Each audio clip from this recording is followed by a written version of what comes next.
Roads that are closed off this morning because of storm damage. In Columbia, it's Carter's Creek Pike, both directions between Les Robinson Road and Nashville Highway.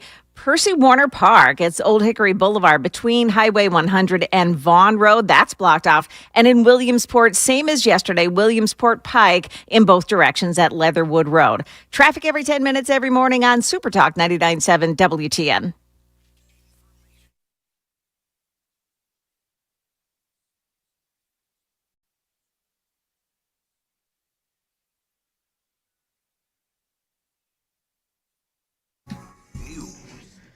.506, Nashville's Morning News on Super Talk 99.7 WTN. And good morning to you. Hope you are doing well. And welcome on in to a Tuesday, January 27th. You know, I thought, Joan, yesterday was cold.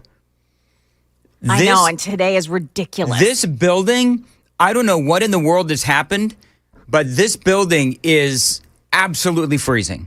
So I've got Joan's little heater in the studio. Hopefully it's not distracting. I'm glad you're using it. Oh, it is crazy. By the way, you were talking about, did you say frost quakes? Frost quakes? Yeah. Okay. So I've got audio of a frost quake. Do you want to hear it? You do? Go. Yeah, I do. This is on Super Talk TV 2. Make sure that your audio is up, and this is what a frost quake sounds like. Now here's the crazy thing. That's crazy. Hey, now here's the crazy. You can kill that music there if you want there, Sam. Sam's back. Now here's the crazy thing. So RJ and I were sitting here yesterday trying to get through the radio broadcast, and we were just sitting. It was during a break, and what did we hear? We heard that. And do you know? I kid you not, Joan. I think one of the sports guys just got pissed off. I did, because it sounded like somebody was, slamming a door, kicking a door, or something like that. But apparently, this is what one of these mysterious frost quake sounds like. So it makes sense, right? So it rained more than 2 inches. It seeps into the ground, and there's so much rock right below the surface here in Tennessee. So it seeps into the ground. And then it freezes. We've had such a deep freeze, and the rocks crack. So it's like crazy cool. But man, that is it's disconcerting. Unless it wakes you up, in the middle of the night. So, but that is a frost quake. By the way, part of my radio broadcast today, Joan, is various ways in which Antifa and these protesters are terrorizing ICE agents. Oh. Now, I believe that in my hotel room, Antifa and these protesters have infiltrated my hotel, because I believe that Antifa terrorists, Joan, are staying in the room next to me and purposely preventing me from sleeping. You mean the terrorists that sound like little kids? They do. 3 little girls. And all they're doing is screaming like little girls. I almost taped it, Joan. I almost taped it because I'm thinking, how could 3 little children make such noise? They must know that I'm a conservative talk show host, pro-ICE, pro-Border Patrol, and they're making sure that I cannot sleep so that I sound like crap during today's broadcast. That's the only explanation. I kid you not. I looked out my peephole at my hotel room. Do you know what these kids are doing in the hallway? They're playing hockey in the hallway. And they're hitting this ball that is supposed to be like a hockey puck. Well, here's the problem. The kid playing the goalie was terrible, and so the ball kept going past the goalie and hitting my door. Oh. And so I'm sitting here and I'm thinking, okay, so what do I do? Because clearly the parents don't care. These kids are screaming. Now, I realize that I sound like a get off my lawn. I understand that. My lawn. But everybody knows the hours that I work, right? So I'm trying to go to sleep at like 6, 7, 8 o'clock at night. And I just can't because of all of the incessant screaming. Now, here's the funny thing. So my hotel, and I'm purposely not saying what hotel it is because I'm going to be honest with you, it's a great hotel. So I'm not going to be that guy to call out the hotel. But this is what's really funny, Joan, is that I get these text messages from the hotel. Are you happy? Would you like anything? We have coffee that is for sale down in the lobby, along with blueberry muffins, right? So I text back to this text that I keep getting from the hotel. I said, does anybody actually read these? A couple of hours later, I get a text message from the hotel. Do you know what it says?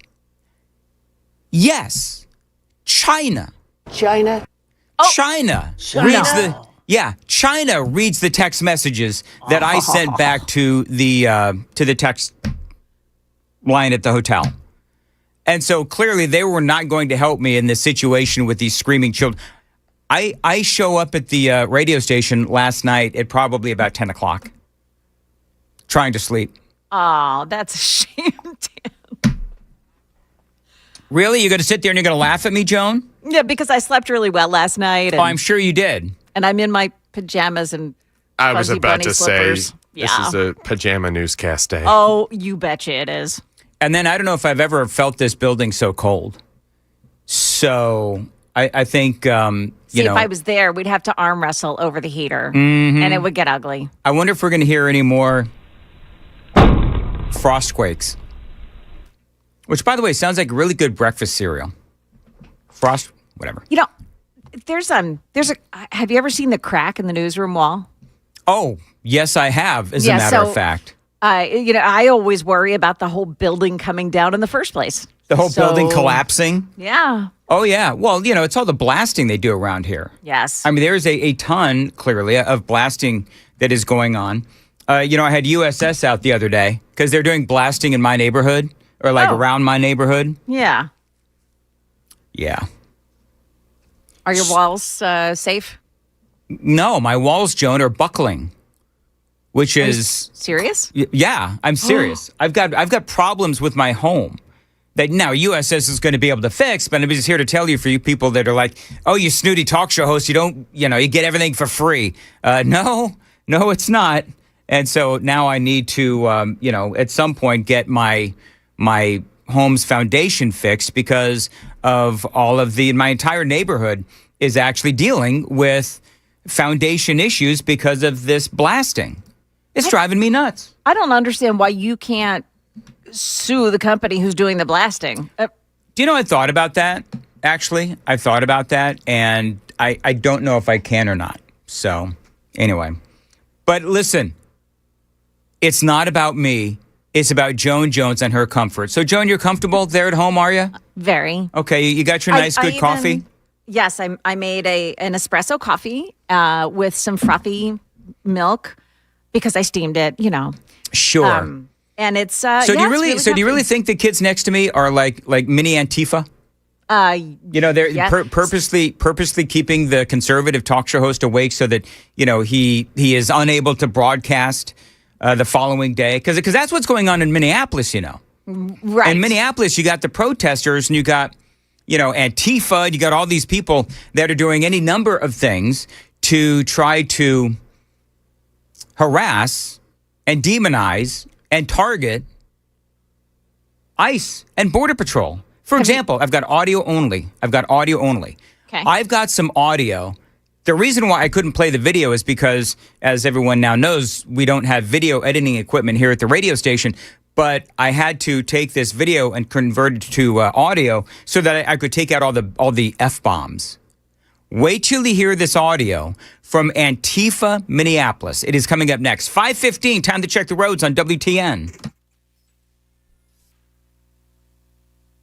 Okay, so we do still have closures because of storm damage. It's Carter's Creek Pike in Columbia between Les Robinson Road and Nashville Highway. Also Percy Warner Park at Old Hickory Boulevard between Highway 100 and Vaughan Road. And then Williamsport, that Williamsport Pike closure is still in existence, both directions at Leatherwood Road, again, because of storm damage. Now, I'm looking at the conditions on the roadways. It looks like things are still running very slowly this morning. Folks are traveling slowly. That's a good thing. But everything is open. I see no accidents so far. Traffic every 10 minutes every morning on Super Talk 99.7 WTN. All right. Thank you, Joan. As far as temperatures right now, Joan, what are you showing for a temperature? Want to make sure that we're good. The National Weather Service is saying it's 9 degrees. Feels like -1? Yes. Okay. So, yeah, it is very cold. Can I ask a question? And you know what? Hey, Sam, do you want to do a Daily Dan poll today? So, Joan, you may have mentioned it in your newscast, but Tom Homan is now spearheading the operations in Minnesota. So you got all these people now that are saying that Homeland Security Chief Kristi Noem is out. She's certainly out of Minnesota. Border Patrol Chief Greg Bavino also has been ordered out of Minnesota. Tom Homan is now going to be spearheading the operations. Donald Trump is now saying that he has spoken to Tim Walz. He's spoken to Greg Fry, the Minneapolis mayor. Can I ask a question, though? And this is the Daily Dan poll question. Do you really think, and I'm not really criticizing Trump, but I feel like he is surrendering a little bit. Does he really believe that things are going to change in Minnesota by ordering Kristi Noem and Greg Bavino out? Joan, do you think things are going to change in Minnesota? I think there's more than meets the eye. I think that what's happening behind the scenes is what's the real deal. And what we're seeing with the Kristi Noem and Bavino, that's just the show that we're supposed to pay attention to. Trump is working his magic behind the scenes, talking with Walz and Fry and those guys. That's what's really happening, and we're just not going to see it. We may learn it later, but we're not going to see it right now. That's how it plays out in my head. So then here's my question. Be that as it may, and you could be right. Do you think that Tom Homan coming into Minnesota is going to stop this guy? My name is Kyle. I'm Antifa, and there's so much rage in me that I've had to record this like 15 times trying to get the message out. They f***ed up, okay? Go watch my other videos. Doesn't matter if you're not here and you're not caught up. You missed the fucking fight. But if you are, it's time to suit up. Boots on the ground. Nicollet and f***ing 26th. My house is 4 blocks away. Anywhere between Franklin and Nicollet and 26th and Nicollet. Show up, ready to go. So it sounds like this guy is just going to call off his call to arms because Tom Homan will now be spearheading the operations. I can feel the unity now with this guy now that Tom Homan is coming in. Okay, not talking about peaceful protests anymore. We're not talking about having polite conversations anymore. I am talking specifically to my followers. This is everything I have talked about, and this is exactly what I said was going to happen. You know what's so funny? So I'm listening to this guy, and he's obviously, he's probably jacked up on like 50,000 gallons of Monster drinks and roids and all that kind of stuff, clearly. Yeah. But my question to Antifa Kyle would be this. When were you ever about peaceful protests, Antifa Kyle? When were you ever about talking politely, Antifa Kyle? You and your ilk have never been about either one of those two things. So I don't believe that people like Antifa Kyle and others are going to be calling off the call to arms simply because you've got Kristi Noem and Greg Bavino out of Minnesota and Tom Homan coming in. Now, maybe, to Joan's point, perhaps you're going to have Tim Walz and Jacob Fry and Keith Ellison. Maybe what's going to happen is they'll call off Antifa Kyle. But I don't believe that they will. This is exactly what I said was going to come when we didn't go and march on Whipple with guns. Do you know what's so funny, by the way? Antifa Kyle and I, we actually have something in common, believe it or not. We do. We both said this was going to happen. All of us said, oh, yeah, you know what? There's going to be people that are going to die in Minnesota because of this kind of rhetoric, this kind of behavior, and this kind of attitude and anger has been ratcheted up by the likes of Tim Walz, by the likes of Greg Fry, by the likes of Keith Ellison and Ilhan Omar and Gavin Newsom. It goes on and on and on. So yeah, Antifa Kyle, I said the same damn thing that you have, but for different reasons. Renee Good and this, what's his name? Petty guy? Alex Petty? Preddy. Both would still be alive if they had listened to Border Patrol, listened to ICE, listened to Donald Trump, and protested appropriately and not gone after ICE, not gone after the Border Patrol. But instead, they're listening to people like Antifa Kyle, who wants to now take up arms. Sorry, but welcome to America 2026, where Second Amendment is the only thing that's going to keep you fucking protected from literal fucking Nazi gunmen that are killing innocent people in the street with impunity. This is not a fucking joke. There's nothing fun to chant about it. Get your fucking guns and stop these fucking people. So I really see him suddenly becoming more reasonable now that Tom Homan is going to be in Minneapolis, Joan. I don't know. Sam, what do you think? So, shout out HD Plow 95 on the YouTube chat saying, hey, Brother Dan, you need to look at Kyle's page a little bit more. I saw some more of him walking around in a dress. Hey, and he's a felon. He can't even own a firearm. But he's got nice tattoos. That guy is weird. He's walking around in a dress? He wears dresses. Yeah. Joan, how does he look in his dress? Is it pretty? This guy, he doesn't have any boobage, so no, he doesn't fill it out very well. Honest woman there. Right here. Do you know what? I bet you my boobs are bigger than Antifa Kyle's. I bet you that's what I've got on them. Yeah. Not after visiting Contours. But Nicely done, Sam. The premise being, any handgun class will teach you that you, whenever you are dealing with law enforcement, you have got to make it known that you are in possession of a firearm. It was one of the things I wanted to say this morning. I got pulled over with my dad in the car. The first thing he did, there's a BB gun in the back seat. Officer never saw it. The first thing he did was put his hands out the window, said, officer, there's a BB gun in the back seat of the car. That was before we got to license and registration. It is, any instructor will teach you, when it comes to police, you have got to make it known. You do not conceal around them like that. I learned that somewhere along the way, too, where they said, if you get pulled over and you got a gun in your it's the first thing you're required car, to do. You've got to tell them. Even if it's in your trunk, I assume, right? I mean, I have not yet been pulled. I don't think I've been pulled over with my gun in my car. I would absolutely say something. I'm also dying to have the question answered of why did he feel the need to have multiple magazines? I've never known anyone to carry. Oh, Alex Preddy? Yeah. I've never known anyone to carry with more than the one that's actually in the gun. Well, Joan and I were talking yesterday, Joan, remember where not only did he have multiple magazines, but you and I talked about how the gun may have accidentally gone off when it was picked up by one of the law enforcement. Because it's that model of Sig Sauer, the P320, that has been known to discharge, especially if it's dropped. Now, it didn't seem like it went off when he went down on the ground, but at some point it did go off. Or, we're thinking that that's what happened, that it went off and that caused everyone else to start firing. Right. Yeah, that led to a reaction from ICE and Border Patrol. Right. And again,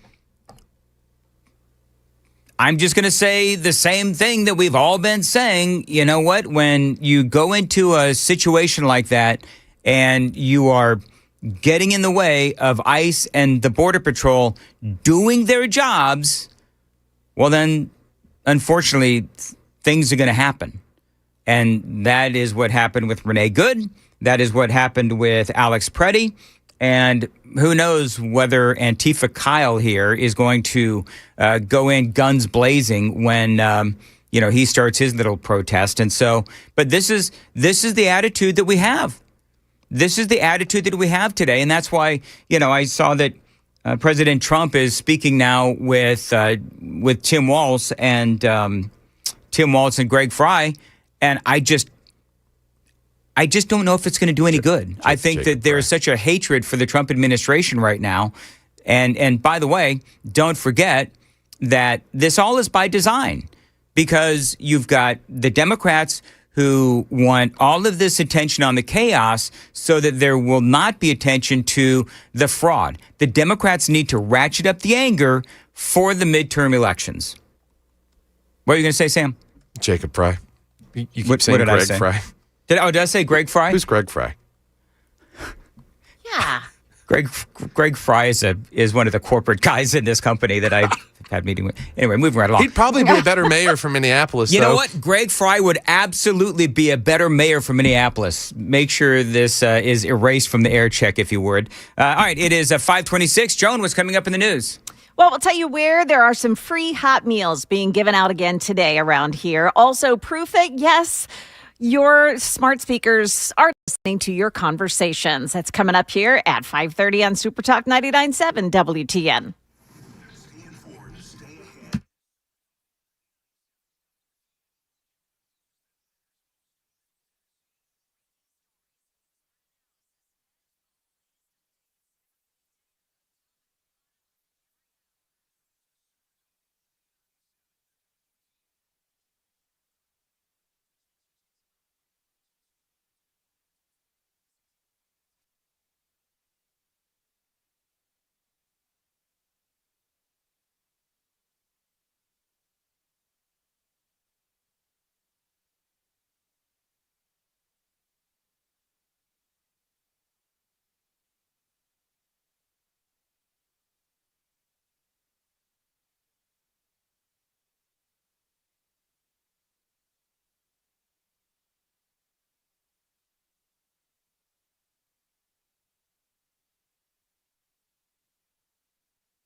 Good morning. It's 5:30. I'm Joan Jones with your top stories. Super cold again today. We've got 9 degrees right now with the wind chill. Feels like 1 below. Now, the big freeze is going to stick around for a few more days, and we'd like you to stick around for Stefano's forecast that's coming up right after the news. World Central Kitchen has been on the scene giving out free hot meals to anyone needing one in Nashville. WSMV4 is reporting their food truck will be stationed at the Kroger in Germantown today from 11 to 4.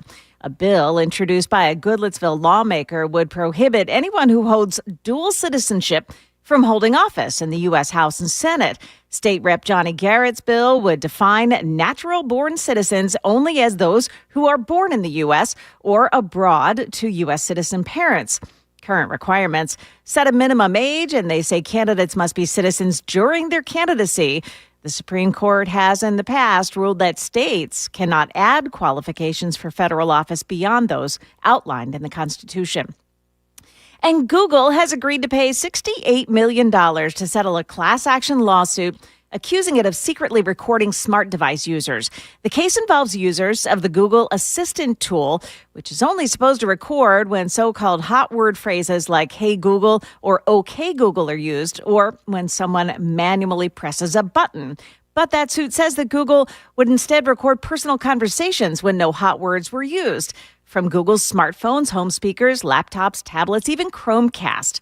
So how do people know that they're being recorded? Well, just like we've all seen, they were targeted with ads based on things that they had said in private.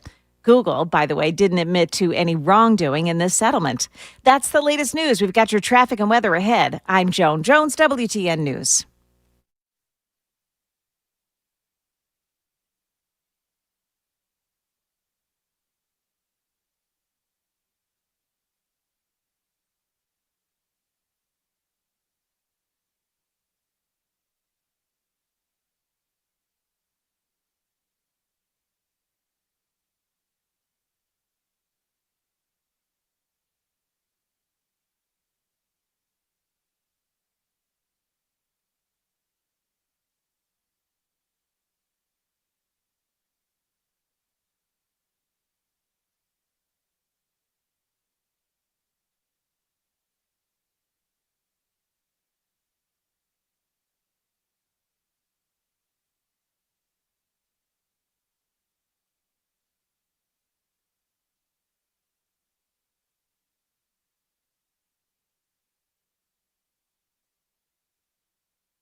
So we do have some blocked roads still this morning. It's in Columbia, Carter's Creek Pike, both directions at Les Robinson through Nashville Highway. That's blocked off.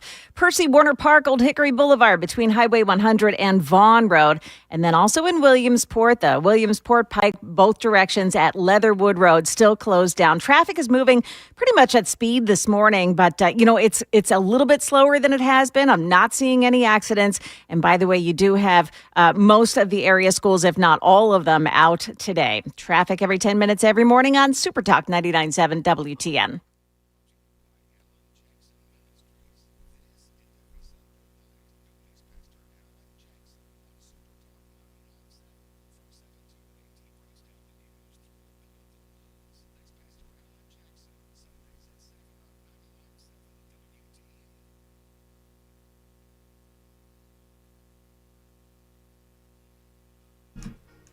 .537, Nashville's Morning News on Super Talk.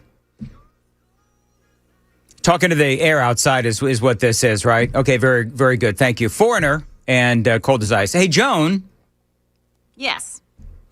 And Sam, I have discovered, this is crazy, but I'm watching the YouTube page, like watching the YouTube feed that we do every day. Yeah. Find us on YouTube and Facebook. And I've discovered a superpower that I have. Now, wasn't he able to like jump tall buildings with a single bound? Is that what Superman was able to do? I think it was yes. something like that. Yeah. I don't know, because I'm not a superhero kind of guy, even though I do apparently have superhero powers. I don't know what Batman or Robin or anybody, I don't know what their superpower was. But if you look at Super Talk TV, you'll see, Joan, that my newly acquired superpower going on now 2 weeks is the ability to suddenly and without explanation slow down and then speed right back up. Or, I don't know what is going on with it. Don't even get me started about it, please. We've been trying to get this fixed. Now, we were told it was fixed like 2 weeks ago. But Dan, it's fixed. Now, I'm not going off because there's a lot going on here with the cold and all that kind of stuff. But this was here before the cold. But this weird, what do you call it, buffering? This weird buffering was here before the cold. Latency, whatever you want to call it. Now, some of you smart Alex might say, well, Dan, you yourself have lag and latency. So it's just, it's just reflective of the show. And I do understand that. But, it is kind of funny how I just, all of a sudden, when you're watching and here's the crazy thing, Sam, our YouTube numbers are through the roof. So people have clearly sensed my superpower and are tuning in to see my superpower on YouTube. Joan, have you seen my superpower on YouTube? The ability to slow down at a millisecond and then, 2 or 3 seconds later, just speed right back up. Yeah, I have seen it. Isn't that's like my one and only superpower? Well, we can't forget Joan's superpower. What is Joan's superpower? I've never been in an accident while farting. FARDING, farting. All right, let's because I don't want to start going down. But if you want to see my superpower, check us out on YouTube. And you know what's crazy? And we're gonna get back to the business. But I had to remind Joan this morning that we had like really high numbers on YouTube, and she wasn't even there. She was at home with no camera. So Joan, people were tuning in to look at me. That's what it was. Just you and you alone, Dan. Just me and RJ. Your beautiful bandage on your forehead. Do you still have that? No, I don't. No? I hit my... people asked about that. I had I posted a video, and I was talking about whether or not I was going to drive or walk into work, the whole thing. I had a bandage on my forehead. I don't know what it is about me in hotel rooms. I hit my forehead, like right above my, possibly unibrow, but I make sure I don't. But right there, I don't know what you call this. Amy calls it my 11, my 2 lines above my nose. But anyway, so I hit my head. I hit my head on the thing again, and I'm bleeding profusely. I don't know what it is about me in hotel rooms. I hit that happened last year too. Like it happens every time I'm in a hotel room. Maybe you're cursed. Maybe that's part of my superpower. My brain lags, and I hit myself in hotel rooms and bleed all over the place. 542 on Super Talk 99.7 WTN. By the way, I would just say, as far as the roads go, I think the roads are would you say that they're better, Joan? You drove in, Sam. Yeah, Sam drove in. I would say major roadways are likely clear. There's going to be, my experience on 24 this morning, like the far left lane when it opens up to 3 lanes is still going to be icy. There's going to be patches along the interstates. For the most part, around downtown looks pretty clear, but obviously the big worry is going to be the back roads, the neighborhood roads. Those are going to take a few days. So when I'm driving, you'll love this. So I'm driving, and I've been stuck in the hotel. So I have been eating horribly for the last couple of days. I'm driving into work because I can't sleep because Antifa is next to me in the hotel room. And I see that Cookout, right? The burger place, Cookout, is open. Oh, yeah.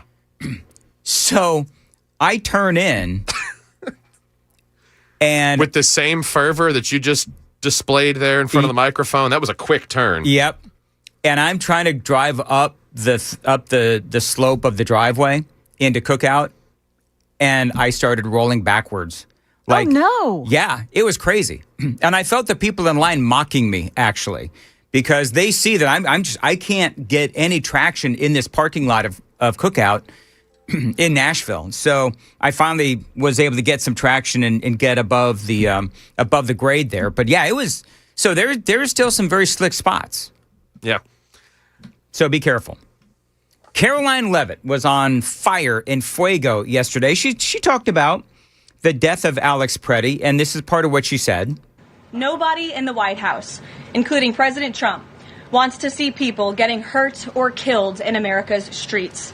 This includes Renee Good, Alex Preddy, the brave men and women of federal law enforcement, and the many Americans who have been victimized at the hands of illegal alien criminals.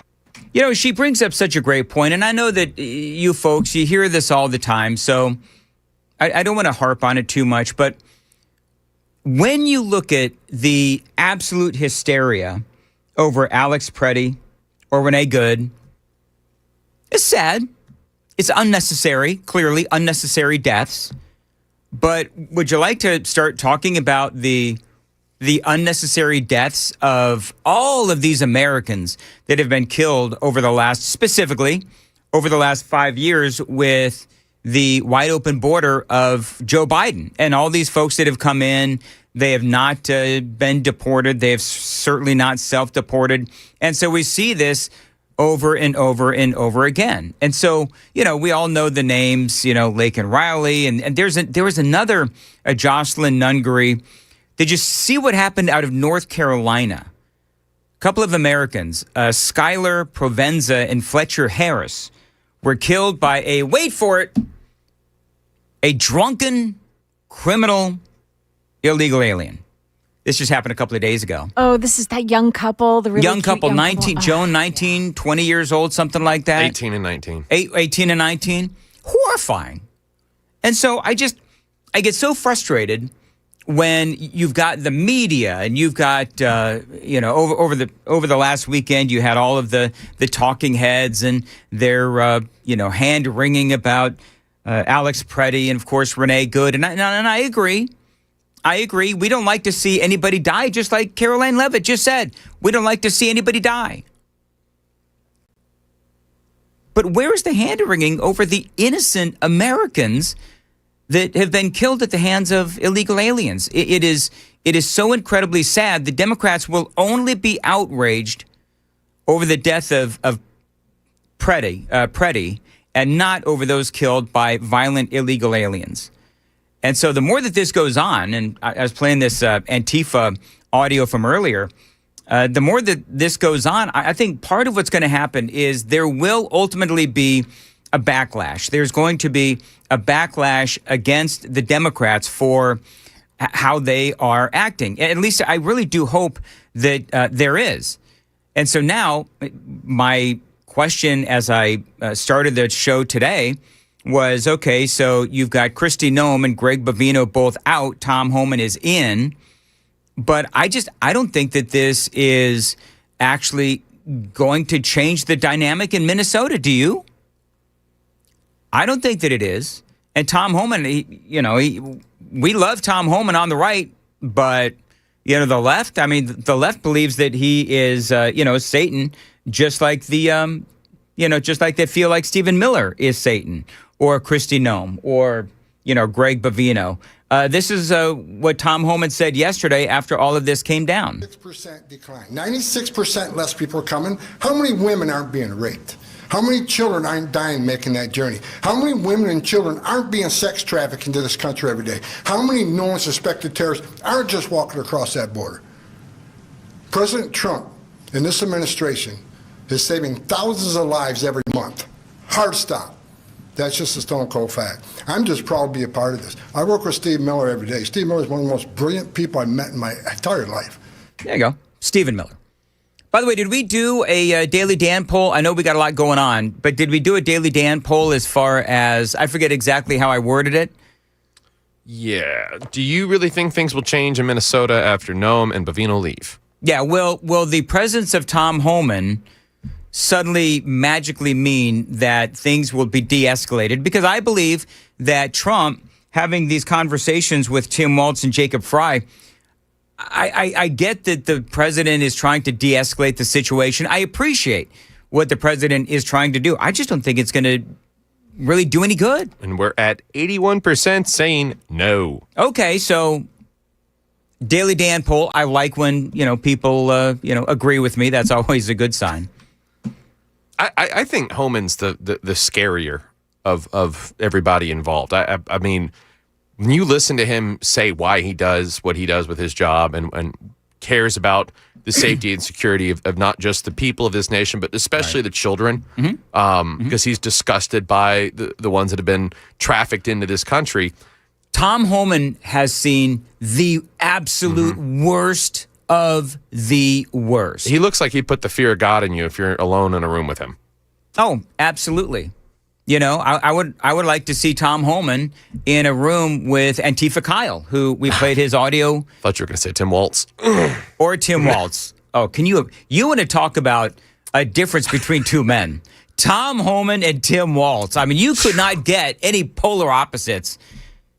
Tampon Tim. I'm pretty sure Governor Walz would probably soak his tampon there. So he is right, by the way. The amount of lives that Donald Trump has saved, Tom Homan and his administration have saved, the amount of lives saved is enormous. And please don't forget, it is the Democrats who've actually been calling for people to get hurt, right? Say it with me.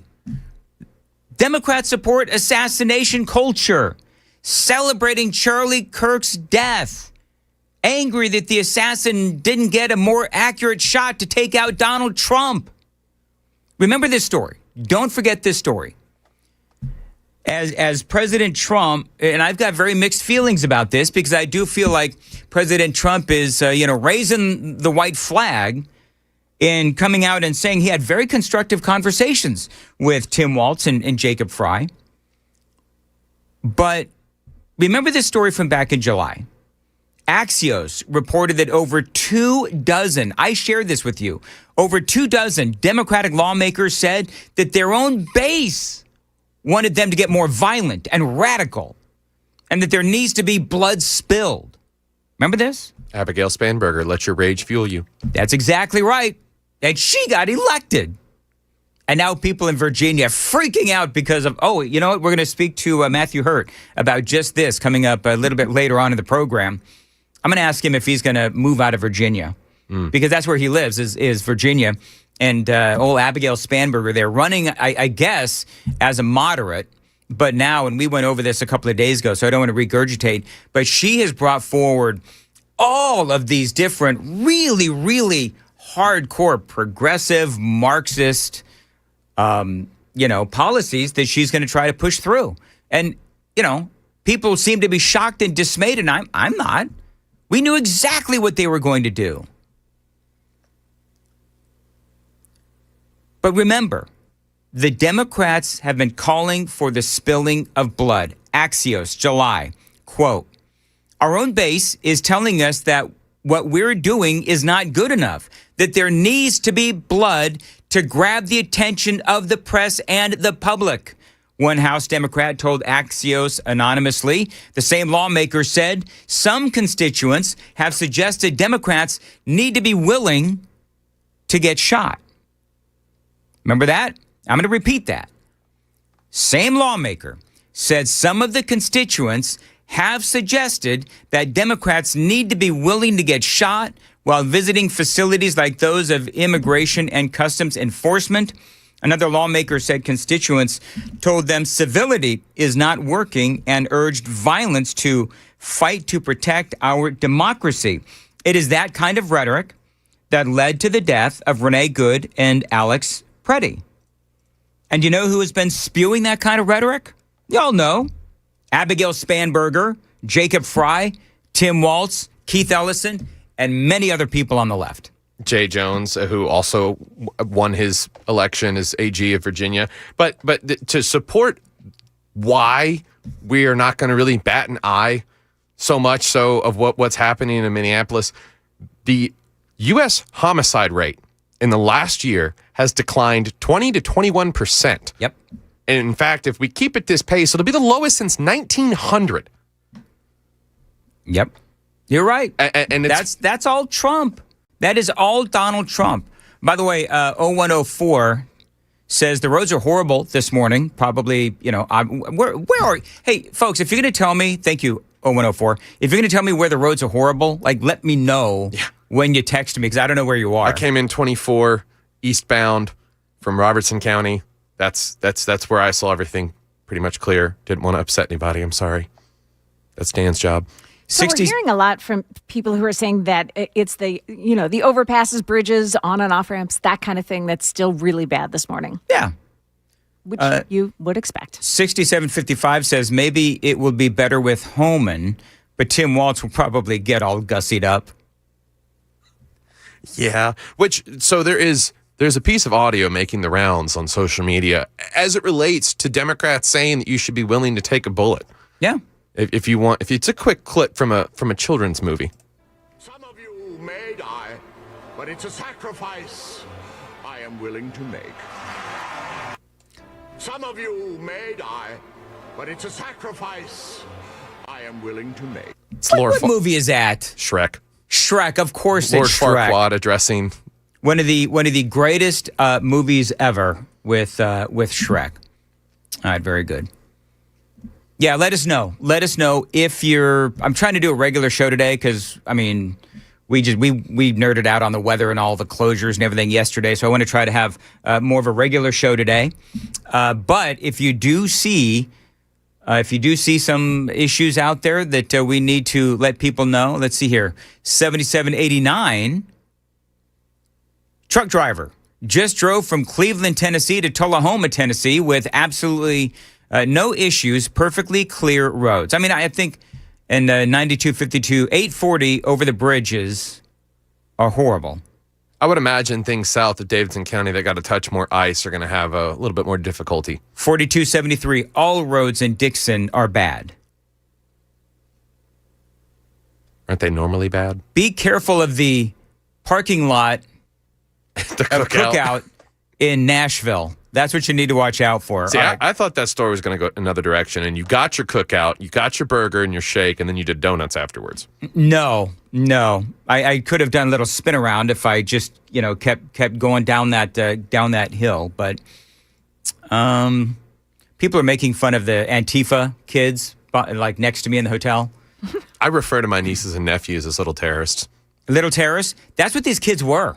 These kids were little terrorists playing hockey in the... They make similar sounds. Yeah, they do. All right, we're going to go. 5:56 on WTN. Joan's got the news coming up at 6. Joan.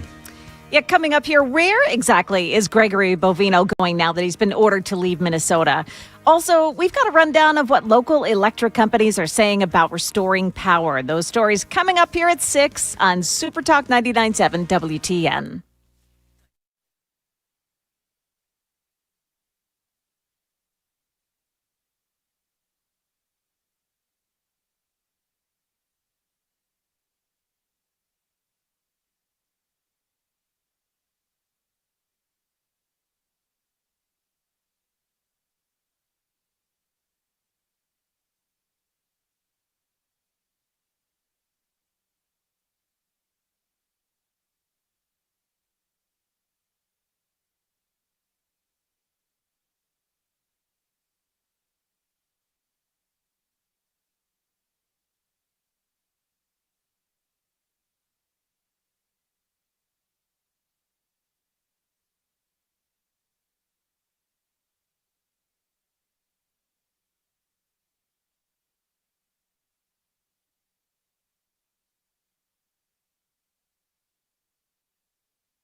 Good morning, now 6 o'clock, and I'm Joan Jones with your top stories. Protests are expected to ramp up again in Minneapolis today as the leadership of immigration operations is changing. A crowd gathering last night outside the hotel where protesters believe that Border Patrol Commander Gregory Bovino is staying at least for one more night.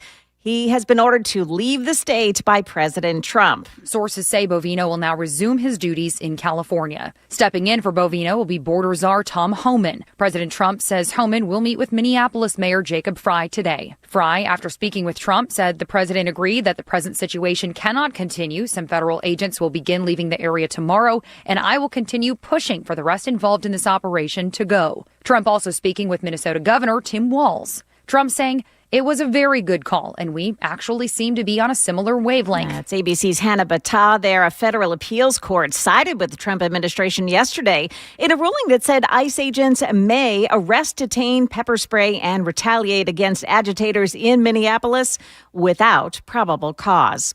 Here in Middle Tennessee, Nashville Electric Service saying they have restored power to 90,000 customers.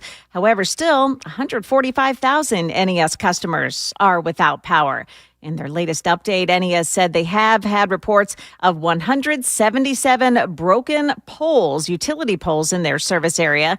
And they're saying they're deploying more than 740 line workers this morning to work on restoration. Cumberland Electric Membership Cooperation said it had reduced the number of customers without power to about 13,500. That's down from the 22,000 yesterday morning. Middle Tennessee Electric said they have reduced their number of customers without power to just about 4,000 as of 8 o'clock last night. Now, those secondary roads are getting treatment now. WSMV4 is reporting the Nashville Department of Transportation said crews are now treating secondary and post-secondary roads across Davidson County. But officials are still warning that those primary roads may look clear, but there was a hard freeze again last night, so black ice is still very much a thing, especially on overpasses and on and off ramps. And there are still trees coming down because of the heavy ice coating the branches. Careful out there. Market numbers brought to you by Beacon Capital Management online at beaconcm.com. A positive start after back-to-back weeks of losses. The Dow Monday closed up 313 points. The S&P gained 34. The Nasdaq was up 100. This week, investors will be waiting for several big earnings reports from major companies, including United Airlines, Boeing, and Apple. Gold reached a record high Monday, topping $5,000 an ounce for the first time ever. Over the past year, the price of gold has climbed by about 83%. Silver also seeing a boost in sales, up about 8% Monday to about $100 an ounce.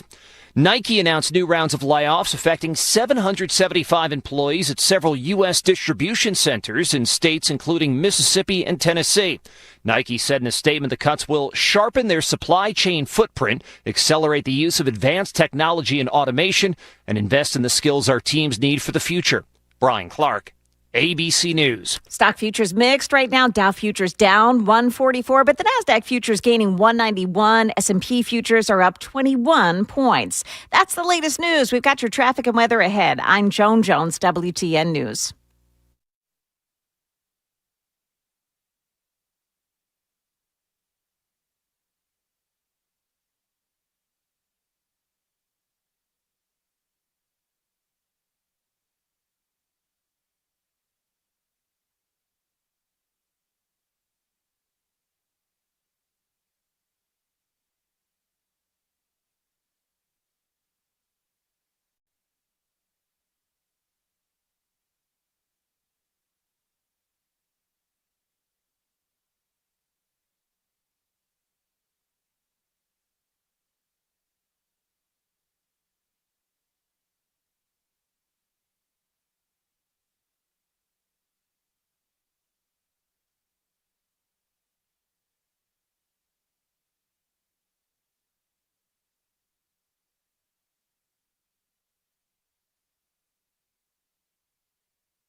Now, we're hearing that the secondary roads are still a mess this morning, but also some roads, the majors, are running pretty badly this morning because of the overnight freeze. Now, we've got reports from super texters that say 109 in Portland is a mess.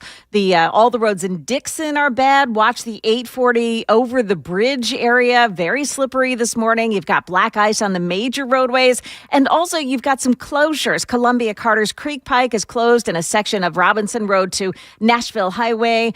Percy Warner Park, Old Hickory Boulevard shut down between Highway 100 and Vaughan Road, and Williamsport Pike, both directions at Leatherwood Road. That's closed down as well. Traffic every 10 minutes every morning on Super Talk 99.7 WTN.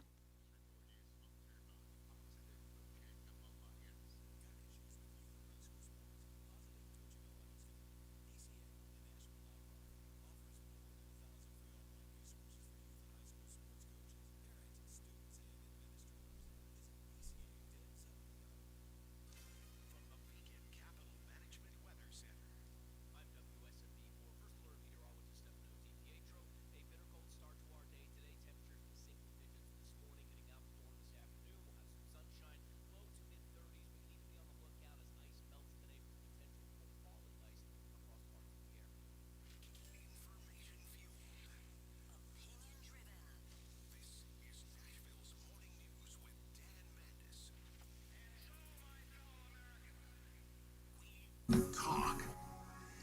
6:07, Nashville's Morning News on Super Talk 99.7 WTN. Good morning, dear friends. Hope you are doing well, and welcome on in to a freezing Tuesday, January 27th, and hope you are doing well. Again, Joan. Yeah. So I figured out why there are so many people without power. Okay. People just aren't calling the electric company in the right way. You know, they're texting, maybe they're going on to a website or whatever it is, when really you gotta call the electric company like this. Hey, you guys! See, if you do that, then the electric company, that, by the way, so... Hey, you guys! Does anybody under the age of 80 even understand that reference? Sam, do you understand that the reference? Goonies. What? The Goonies. No. That's the theme to the electric company. I thought it was Joan impersonating. That's funny. Yeah. Uh-huh. Yeah. No, Joan, do you remember the electric company? Yeah, I do. I used to watch the electric The company. theme song. Hold on. I still know the theme song. No, I don't. The theme song, maybe it's just me. I couldn't find a good recording of the theme song, but I mean, I remember this. Hey, you guys! From like, I remember being a kid and loving the electric company. And so then me we're sitting too. here and we're talking about, power and the electric company. And I thought, hey, why don't I do something, stupid this morning? Because I try to have a really one dumb Dan moment a day here on the radio program. So this... Hey, you guys! That's today's. You're just not going to, overplay that, right? Oh, no, not me. No, never. I would never overplay something That's like what that. I thought. Yeah. Hey, so Keith has written in. Super text line 615-737-9986. He says, hey, Dan Mandis, huge favor. Can you try to help find where I can fill propane bottles? This would be a great service for my neighbors and myself. Seems like most places are out of stock. He's in Donaldson. So I don't know. I mean, Donaldson. Tractor Supplies have refill stations. Yeah, they do. Tractor Supply. Now, I know that there's a Tractor Supply on, gosh, I don't know. Sam, you want to look that up for me? I know there's a Tractor Supply on 70 in Mount Juliet, if I remember right. So, and now people are texting in about the electric company. Yeah, everybody's saying Tractor Supply. U-Haul. There's a few U-Hauls that still. I know for a fact there should be one in Madison, Gallatin Road. Has one of those old school propane fill stations. I didn't know U-Haul did those. Okay, very good. I just go to the only some of them, not all of them. I just go to my my local gas station and just exchange them out. So usually we have two in my house. And then, of course, never fails that the second I've got a steak cooking and it's like halfway cooked, Joan. Mm-hmm. And then I realize I'm out of propane and I've run out of the other propane tank. So now I've got 2 empty propane tanks and a half-cooked steak. That has happened to me more than once. I'd actually rather not talk about it. And whatever you do, don't ask Amy about it. Are you telling me you ran out of propane and propane accessories, Dan? So everybody is saying, okay, so Grand Ole RV Resort in Goodlettsville has propane as well. Ace Hardware apparently as well. So I guess there's a lot of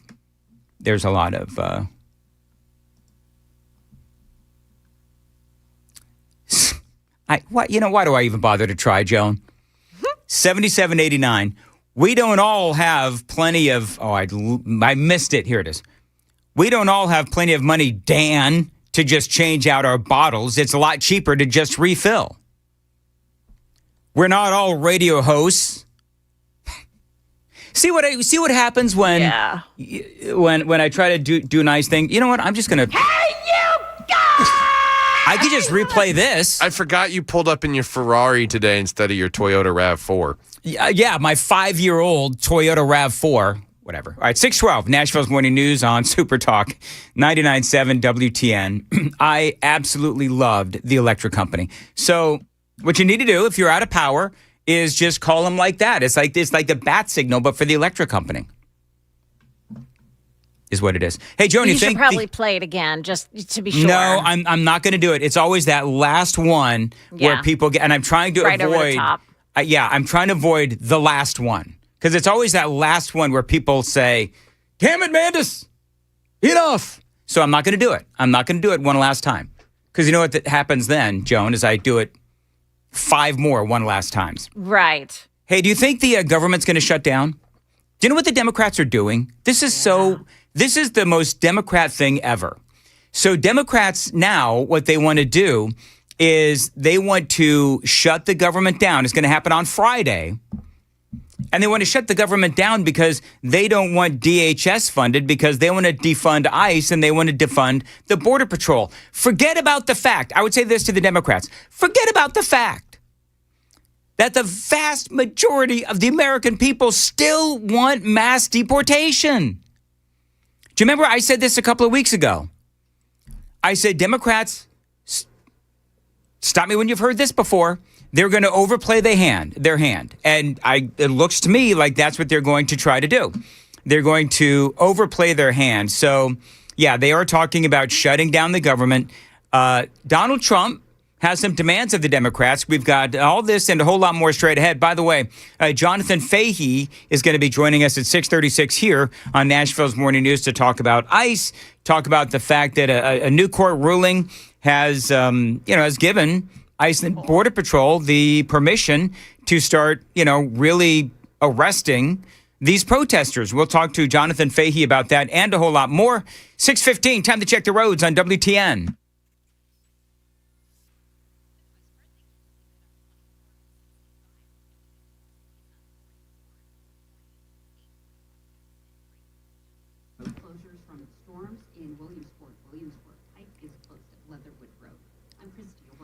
All right, as far as your weather goes, yes, it is cold. Mostly sunny, but cold. A high of 32, feeling like 24, a low of 7 tonight. Joan, what do you have right now for the temperature? I think that's important this morning. I have 9 degrees. You have 9 degrees, and it feels like of? -1. -1, so yes. I just heard from my brother who lives in Florida. Mm-hmm. And, they're so not used to any of this. He said he's at 21 degrees. Oh. 21 degrees outside in sunny Florida. Their heaters don't even know how to work, I was going to say, are they going to be okay? Yeah, they're going to be fine. Okay. But it's this cold snap is not just here, it's everywhere in the U.S. South Carolina's getting it, Joan. Yeah. So, I mean, they're getting what we're getting too. And so, yeah, it is brutally cold. We can handle this, though. I mean, of course. Says the guy that spent the last couple of days in a hotel. But With I didn't terrorists lose. living next door. I didn't. Well, with the little terrorists living next. Well, I'm calling them. The Antifa triplets is what I'll call them. The little girls, 3 little girls that are.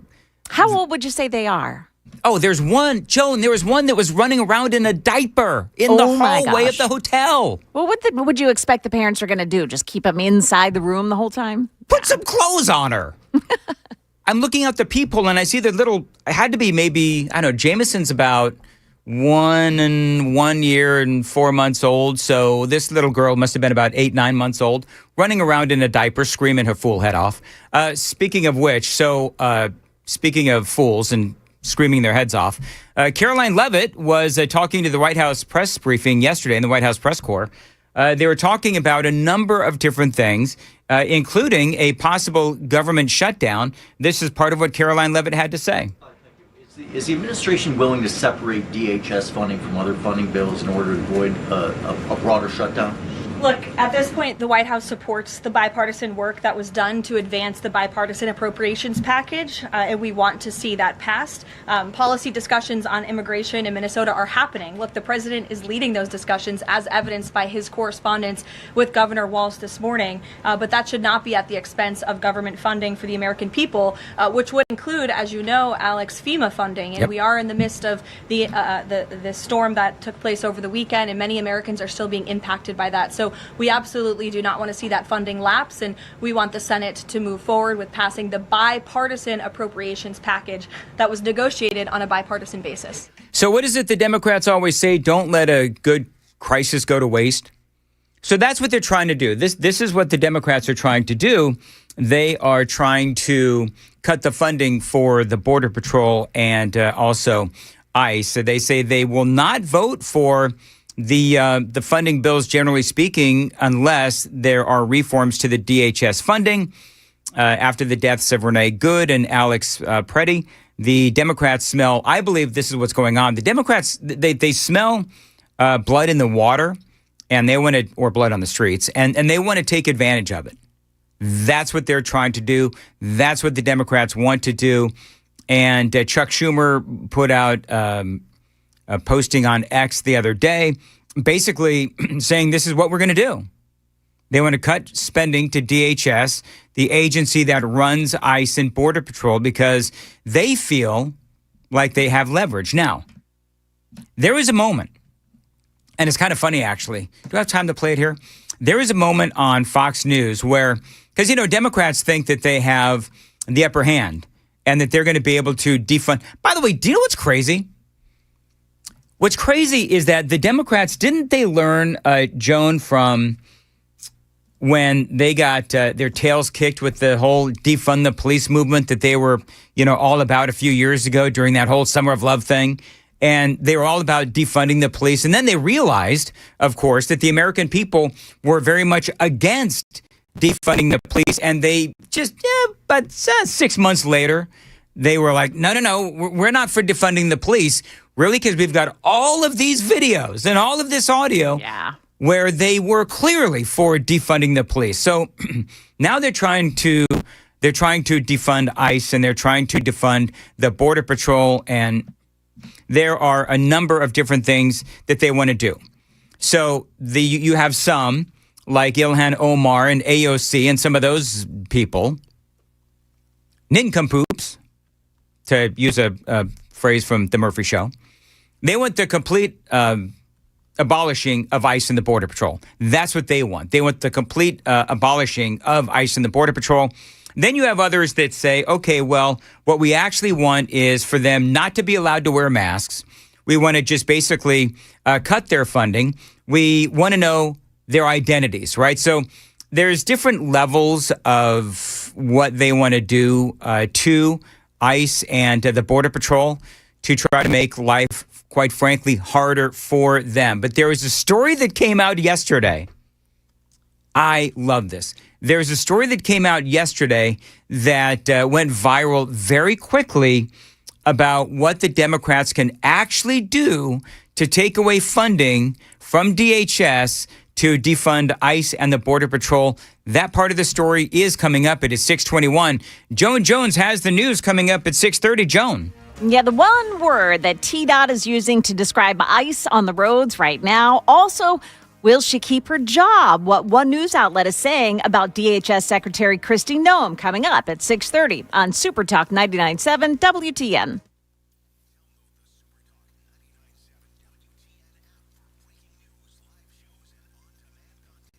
Fingertips. Stay connected to Nashville's news and talk anytime, anywhere. Get the Super Talk 99.7 WTN app. Get Super Talk 99.7 WTN from the App Store today. Hey, real quick, a public service announcement. Don't stand under trees with a lot of ice. Because they're talking about, I'm seeing Stefano DiPietro on TV right now, and they're talking about melting ice. And if you're standing under a tree, then a couple of things could happen. Number one is a branch could break and it could end up falling on your head, or big chunks of ice could end up falling on your head as well. It is 6:22 on Super Talk 99.7 WTN. Again, Jonathan Fahey is going to be joining us at 6:35. Window Nation, it is really, really cold outside. And so if you want to keep your hot air inside and the cold air outside, you've got to call my friends at Window Nation. And right now they've got a great deal here for a very frigid January. It is Window Nation's Buy 4, Get 4 Windows Free sale. It is going on right now. It is a great time to replace all the windows in your home. Buy 4, Get 4 Windows Free going on now from Window Nation. You can also get 0 money down, 0 monthly payments, and 0 interest for 2 years. Now, this is a great company. It is my window company. I've got 4 windows from Window Nation in my home, and I am one of the thousands of 5-star reviews that Window Nation has online. 45,000 5-star reviews. That's what Window Nation has. They've got a 96% customer satisfaction rating as well, and they have installed over 3 million windows across the country. Window Nation. Don't forget, buy 4, get 4 windows free. That sale going on through January. You could also get them with 0 money down, 0 monthly payments, and 0 interest for 2 years. That phone number, 866-90-NATION, 866-90-NATION, windownation.com.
628. Nashville's Morning News on Super Talk 99.7 WTN. All right, so our friends out in Donaldson want to know where they can buy propane today, like isn't right now. I don't know. So if you're in Donaldson or if you're in one of the surrounding areas, maybe Nashville, and you have propane to sell, text me right now, 615-737-9986. Where can our friends in Donaldson get some propane? Now, real quickly, Bill Melugin on Fox News. I'm going to talk to Jonathan Fahey about this coming up, but Bill is talking about how the Democrats, they do. They want to defund ICE and they want to defund the Border Patrol. And Bill Melugin yesterday, he says, it's kind of too late for that. So here's the thing. Even if Senate Democrats are able to block this DHS funding bill and cause a partial government shutdown, it's not going to hurt ICE. That's because ICE already got $75 billion worth of funding through 2029 as part of the One Big Beautiful Bill. But still, Democrats are digging their heels in. We can't vote to fund this lawless Department of Homeland Security. We cannot provide another dime to this lawless operation. How can you, in good conscience, continue funding a department without the guardrails and protections?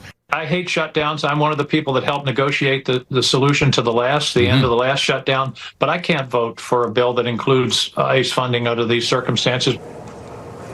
Senate Minority Leader Chuck Schumer said on Sunday that Senate Democrats will not allow the DHS bill to move forward.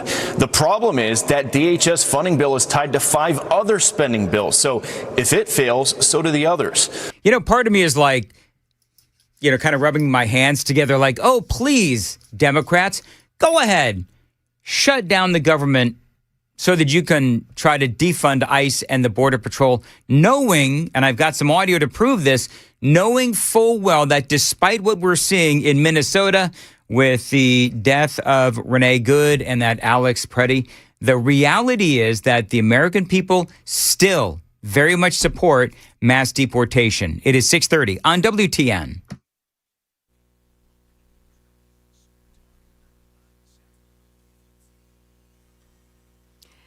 Good morning. I'm Joan Jones with your top stories. And TDOT is saying that they're working to clear the secondary roads of ice, but that ice is, quote, a beast. TDOT saying last night on X that interstates and secondary roads in rural areas are still slippery, and don't be fooled by how clear the major roads appear. There's still a lot of black ice out there.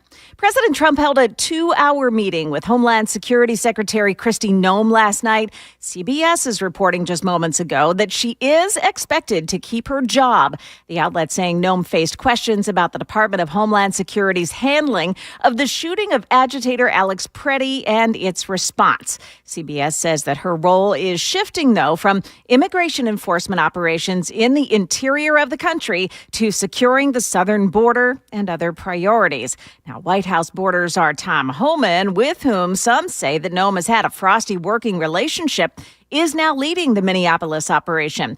Sources telling CBS News that Homan was in the West Wing to strategize yesterday before departing for the Twin Cities. South Korea's ruling party is close to passing an investment bill in the U.S. It comes after President Trump said he was raising tariffs on South Korean exports to 25%, up from 15%. The president's been angered that South Korea hasn't acted on the trade deal that was agreed to in July. The Korean ruling party expects the new trade agreement to be passed by the end of February. That's the latest news. Stick around for your traffic and weather next. I'm Joan Jones, WTN News. Hey, it's Dan Mandis for Xfinity and their 5-year price guarantee gold medal celebration.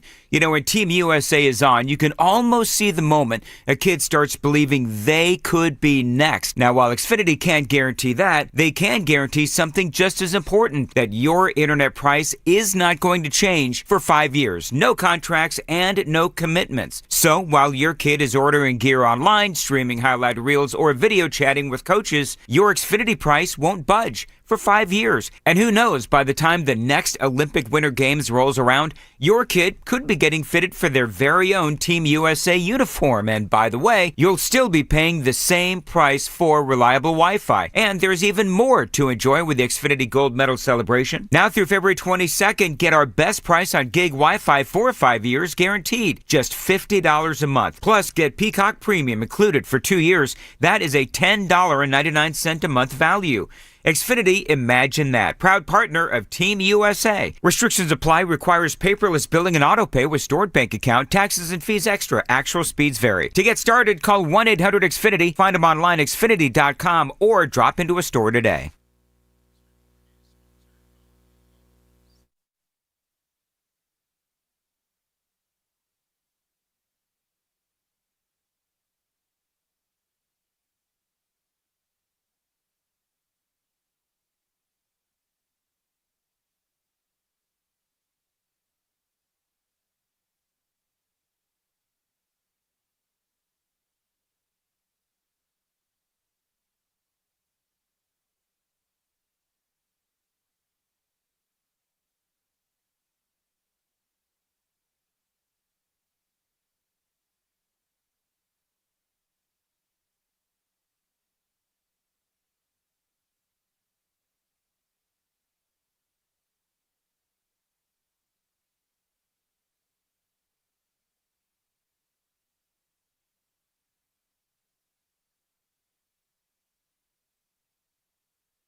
Oh, on the major roadways heading in this morning. So that's actually good news. Folks are traveling slow to get into work. You'll need to. There may be some black ice in some areas this morning. We do know that all area schools are closed, so you won't be dealing with buses today. Traffic every 10 minutes every morning on Super Talk 99.7 WTN.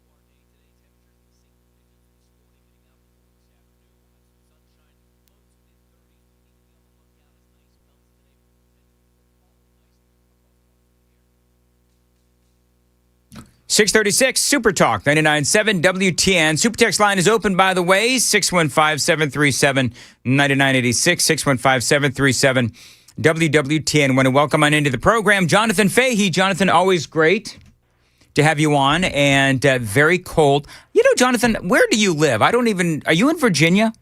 I'm in Virginia, right outside of D.C. So are you going to be leaving Virginia because of your new governor? I mean, is she that horrific, Abigail Spanberger, that you're going to flee Virginia, or no? We talk, in all seriousness, my wife and I talk about Tennessee and Florida all the time. So I don't know if we will. We have kids, but it's so much worse, which you have to remember with Democrats, it's always so much worse than you think it will be, and it is up here. Listen, Jonathan, I'm a transplant from that area too here. Your kids are going to love it here. Love it. I love Nashville, so I would, Well, hey, it wouldn't take much. Hey, Joan, watch me trigger the audience. Okay. Hey, Jonathan, we've got In-N-Out now. Oh, wow. You know what you need? You know what you really need? You need a professional football team. Really? That's going to be the the dividing line? If Nashville can get a professional football team, I think maybe that's the reason they're so bad. They don't want the state to get overrun. I think Joan, I think he's being facetious because of course we have the Titans who are I don't know what you call like the equivalent of a pony league football team is. Oh. But the Titans are kind of like, JV. You know what I'm talking about? Yet they're putting them, Jonathan, into. We have that up in D.C. Yeah, they're putting them in a big old massive stadium, and the ticket prices are going to go through the roof. I, in all seriousness, I would like a professional baseball team. That's what I would like. Anyway, on to business. That would be Yeah. All right. So, by the way, if you decide to come to Nashville, let me know, because then you'd be obligated to come into the studio for these 635 hits, and I know that you would just love to do that. Oh, that'd be great. All right, so very, very good. Let's see. We used to be the guy in charge of ICE in Donald Trump's first administration. So I've been talking about a number of different things, but number one, okay, so the Democrats and Chuck Schumer, they're trying to essentially defund ICE and the Border Patrol. They're threatening to shut down the government Friday night into Saturday morning. You think this is something that they're going to win? It doesn't sound like President Trump is willing to play on this. I think they lose this, and it's sort of Democrat 101 is they always overplay their hand.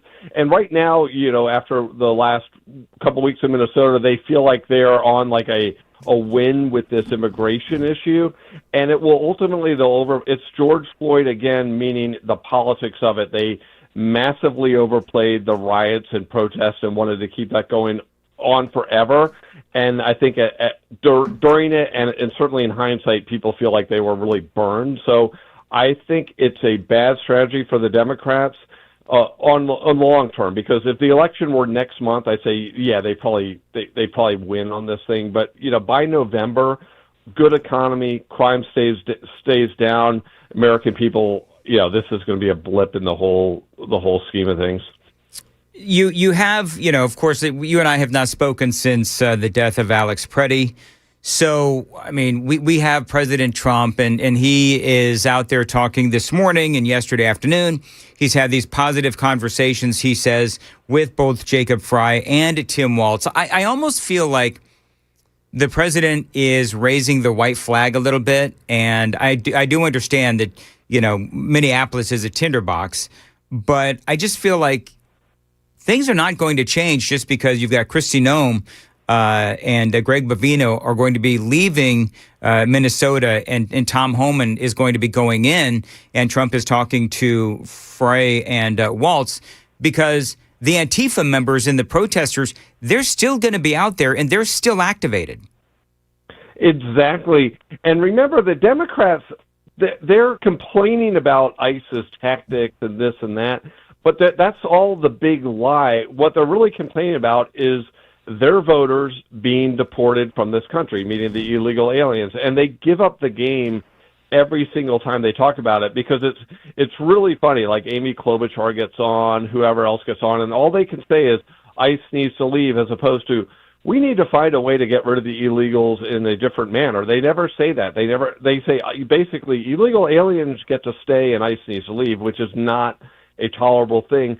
And yet I think I think President Trump might actually be sort of a step ahead here, because he brings in Tom Homan, and if Tom Homan basically meets with these guys and says, hey, you need to give us the people in your jails and then help get the criminals that are on the street, and when they say no, then it's like, hey, that 85% of the American people agree that that's reasonable, and President Trump has a reasonable position with respect to the other people, which is, hey, we'll give you $2,600 and help you pack and give you a free flight to leave. So everything about it, I think ultimately it gives them the opportunity to expose Walz and Fry even more. But I don't think he would. Yeah, it would be a major mistake to do anything that resembles a pullback or slowing it down, because there are greater principles at play, not just immigration, but other federal laws, and you can't have some state or some city or some activist decide where and when federal laws can be enforced and which ones. So, and that doesn't just apply to immigration law. But just with immigration law, if they sort of back down, every other one of these Democrat cities is going to do the same thing, and then it actually gets harder overall rather than any easier. So the death of Alex Preddy, you've got a guy who, and MAGA is divided on this clearly, but you've got you got some that are saying that it was not a justified shoot. You've got other people saying that it was a justified shoot. You've got a guy showing up to a protest against ICE and the Border Patrol, and jawing it up with a law enforcement. And basically, and I know that you know the story, but for people who have not seen the video, basically law enforcement, they're trying to arrest an illegal alien. Two women are impeding. They're getting in the way of law enforcement. And then Preddy decides that what he's going to do is he's going to get in between law enforcement and these women. And then, of course, we all know what happened. He got pepper sprayed. He got thrown to the ground. My opinion is, Jonathan Fahey, that they took his gun out of his waistband.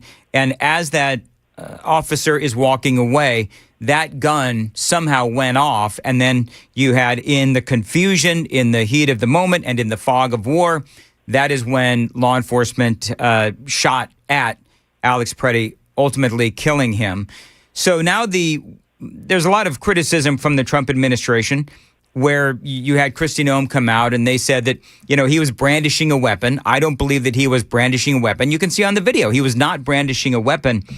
The Trump administration also saying that, he was going there to cause as much damage as he could, massive amounts of damage. I don't know if that's true. So that long-winded question to ask you, in this case, do you think the Trump administration may have overplayed it a little bit, specifically talking about Kristi Noem? I'm going to ask you to cogitate on that because I've got to check the roads real quick, and then back to Jonathan Fahey on WTN. Let's check the roads on WTN.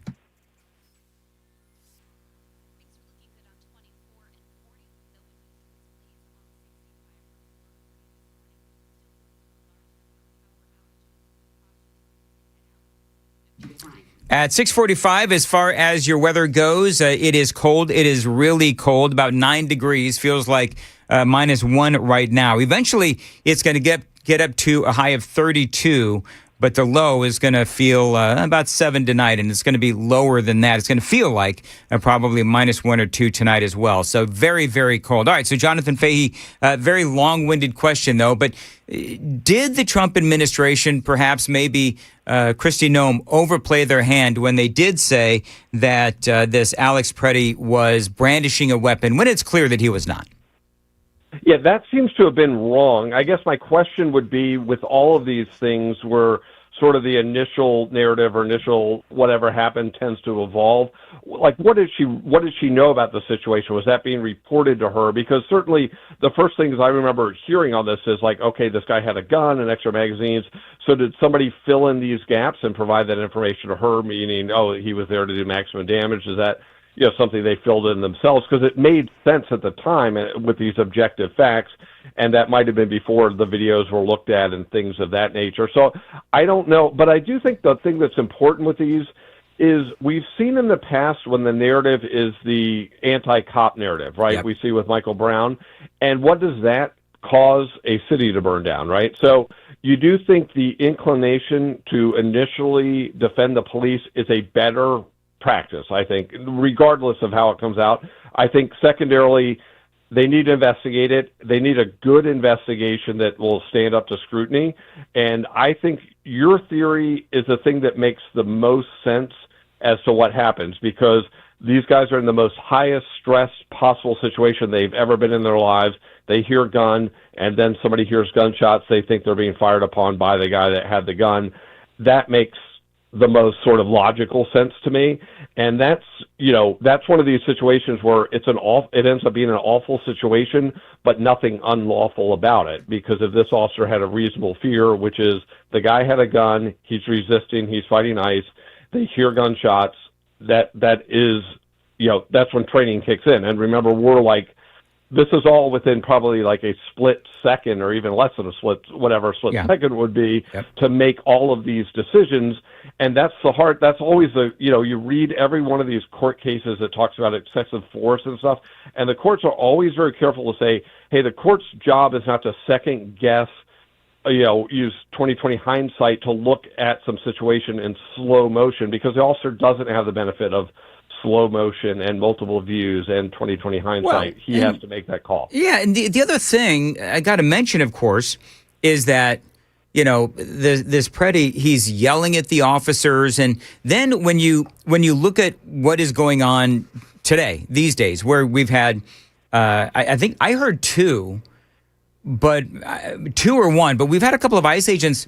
Their fingers have literally been bitten off, right? You've got all of this chaos with all of the horns going off and everything else. And so I think that when you look at the overall culture and atmosphere and the environment of what was going on, I think that the chaos, by the way, the chaos that Jacob Fry and Tim Walz have been sort of cultivating in Minneapolis, I think it adds to the carnage. Yeah, you're exactly right. And it's kind of funny that you talked about not funny what happened, but what the officer lost his finger, and that's not even really made the news, which should be like a huge story. And it's like the Democrats don't even care, because if they actually care about law enforcement, they would care about this guy, the guy that got his finger bit off. He has nothing to do with the shooting, but they don't say anything about it. And that's their protesters. And also one thing on the Preddy situation, it doesn't seem like he was there to protest. He seems like he was there to interfere with law enforcement. That was what he was there to do, not just say, hold up a sign and say, I don't like ICE. It seems like he was there to do more than that, which is to disrupt and impede, which again, that's a felony. And, so that adds a lot to the equation too. But, a lot of these protesters, I think they're sadly that anyone would take guidance from Jacob Fry or Tim Walz, but I think they are. And, they take no responsibility, meaning Fry or Walz, for the havoc they've created.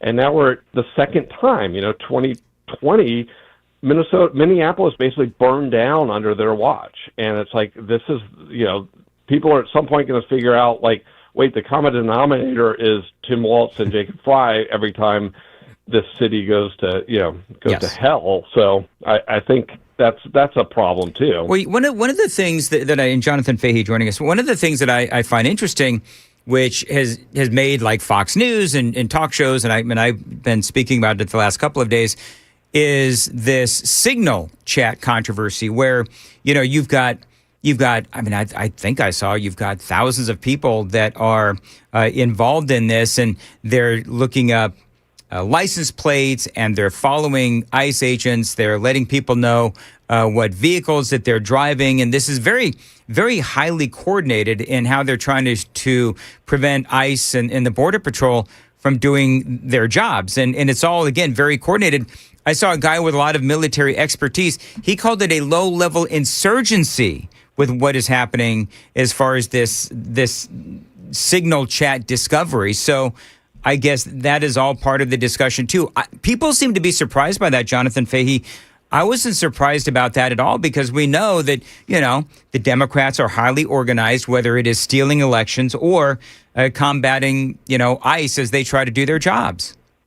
Right, and they always mischaracterize these protests as sort of this organic rise up against some sort of issue, when in fact it's highly coordinated and the intention is to prevent illegal aliens from being deported. But yeah, they have to get to the bottom of this, and they're going to be looking at, there's a couple things I think federally that could be charged here. One is obstruction of justice, conspiracy to obstruct justice. The other, which they haven't been as aggressive on as I think they could be, which is alien harboring, which if you're doing things to prevent illegal aliens from being detected by ICE, that's alien harboring. If you're doing things to encourage them or induce them to stay here illegally, that's also alien harboring. So those are two federal felonies that they should be looking into. And these people aren't just like, hey, let's meet here and get our signs ready and go protest some thing we don't like. It's, hey, let's find out where ICE is so we can prevent them from removing illegal aliens. And I think that's the legal problem with all of these folks, and they need to get to the bottom of it. And I think it's important if they can bring cases to do so, because this is intolerable, and bad things have happened, but many worse things are still very possible of happening, and particularly to law enforcement with what we've seen from these groups. Well, this headline from Fox News: anti-ICE protesters arrested in Minnesota after throwing items at officers refusing to disperse. I like that ICE is now able to and will start arresting these protesters, and they've been tormenting these these ICE agents and the Border Patrol at these hotels and out on the streets as well. I think they need to make these into like a felony. Right. I agree. It needs to be a felony. And you know what's interesting? If you think of, that judge in Wisconsin, it was Judge Dugan, I believe.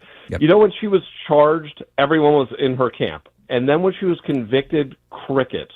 And also the Democrat politicians stopped their antics of interfering with ICE and stuff. Remember, it was like every week a new Democrat wanted to get locked up so they could get attention, like Alex Padilla and stuff. I do remember that. But it's funny that it really, like when she was convicted, that judge, there was very little on Twitter, on the news in support of her. It was sort of like, oh, we're now going to throw you under the bus. You were the useful idiot for us, but now that you're not useful, you're just an idiot and you're gone, And I think that could happen with some of these protesters. If somebody gets convicted and they, have to spend some serious time in a penitentiary, it might send a different message to some of these people that might be inclined to get involved, but it may deter them. Oh, absolutely. All right. Jonathan Fahey joining us. Some very concerned listeners, Jonathan, on our super text line. They want to make sure that if you move to Nashville, I'm putting that in air quotes, don't actually move to the city of Nashville, because that's full of Democrats and all these folks. You want to go to a nice suburb. I live in Wilson County. I used to live in Williamson County and Murray County as well. So if you have some county concerns, if you want to know where to move, if you do come to Nashville, you let me know, and we'll all help guide you to a proper neighborhood that is, good enough for Jonathan Fahey. Well, that would be great. Yes, yeah, because where we are now, it's getting scary up here in Virginia. I got to tell you, I've lived all across. My audience knows this, but I've lived all across the country, including in Richmond, Virginia. And Tennessee is absolutely by far my favorite place that I've ever lived. And so, Jonathan Fahey, is always great to talk to you here on Super Talk 99.7 WTN. Running way late. And Joan has the news coming up at 7 o'clock. Joan, what you got? Yeah, the one Italian town that says ICE agents aren't welcome there. We'll explain. Also, Sydney Sweeney may be in trouble with the law. Those stories and more at 7 on Super Talk 99.7 WTN. That Sydney Sweeney story is the absolute best story ever. Yes, it is. Oh, good. Thank you for previewing the news like that. It is great. I hope she doesn't actually get in trouble for that, because it's really funny. I'm not gonna expose I bet she the did her story. homework before I'm not going to expose the story about the exposing of. Well, anyway, Joan's got the story coming up. Dan here, Super Talk 99.7 WTN.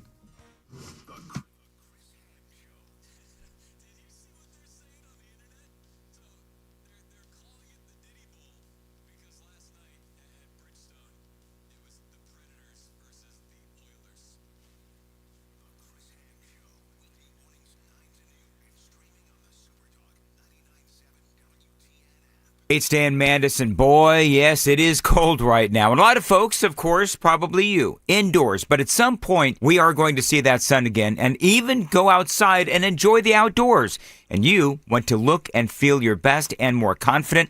And Contours can help with targeted fat loss with red light therapy. And they can get you started for just $99 to see if it works for you. No contracts, no gimmicks, just a guarantee that you are going to lose 2 inches across the middle, or that first visit is free. Now, I've done it. Matt's done it. Now it is your turn. It takes an hour a week, is FDA cleared. Obviously, it doesn't hurt, and no, it doesn't damage you. It's red light-based technology. It's all the rage these days. It is new, and it works. And Contours specializes in it for targeted fat loss, facials, and a whole lot more. Now, you go, you try it, you like it. Buy a Belly Buster package, And you get 3 free maintenance visits. That saves you $1,500. But it does begin with that $99 special. That gets you that first consultation and treatment. And right now, the first 10 callers get it, $99. And you see results or it is free. First 10 callers right now, 615-236-9960. 615-236-9960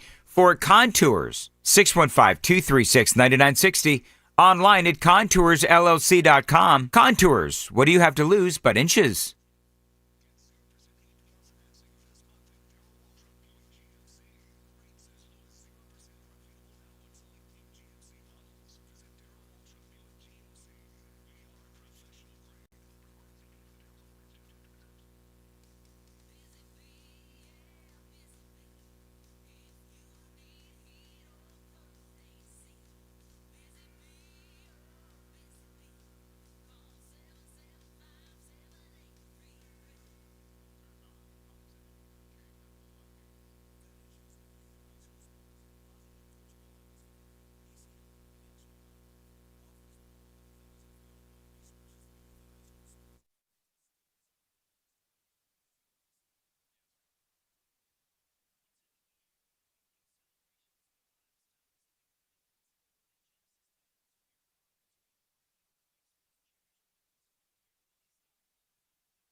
Good morning now, 7 o'clock, and I'm Joan Jones with your top stories. And let's start you off here with some electric power outages.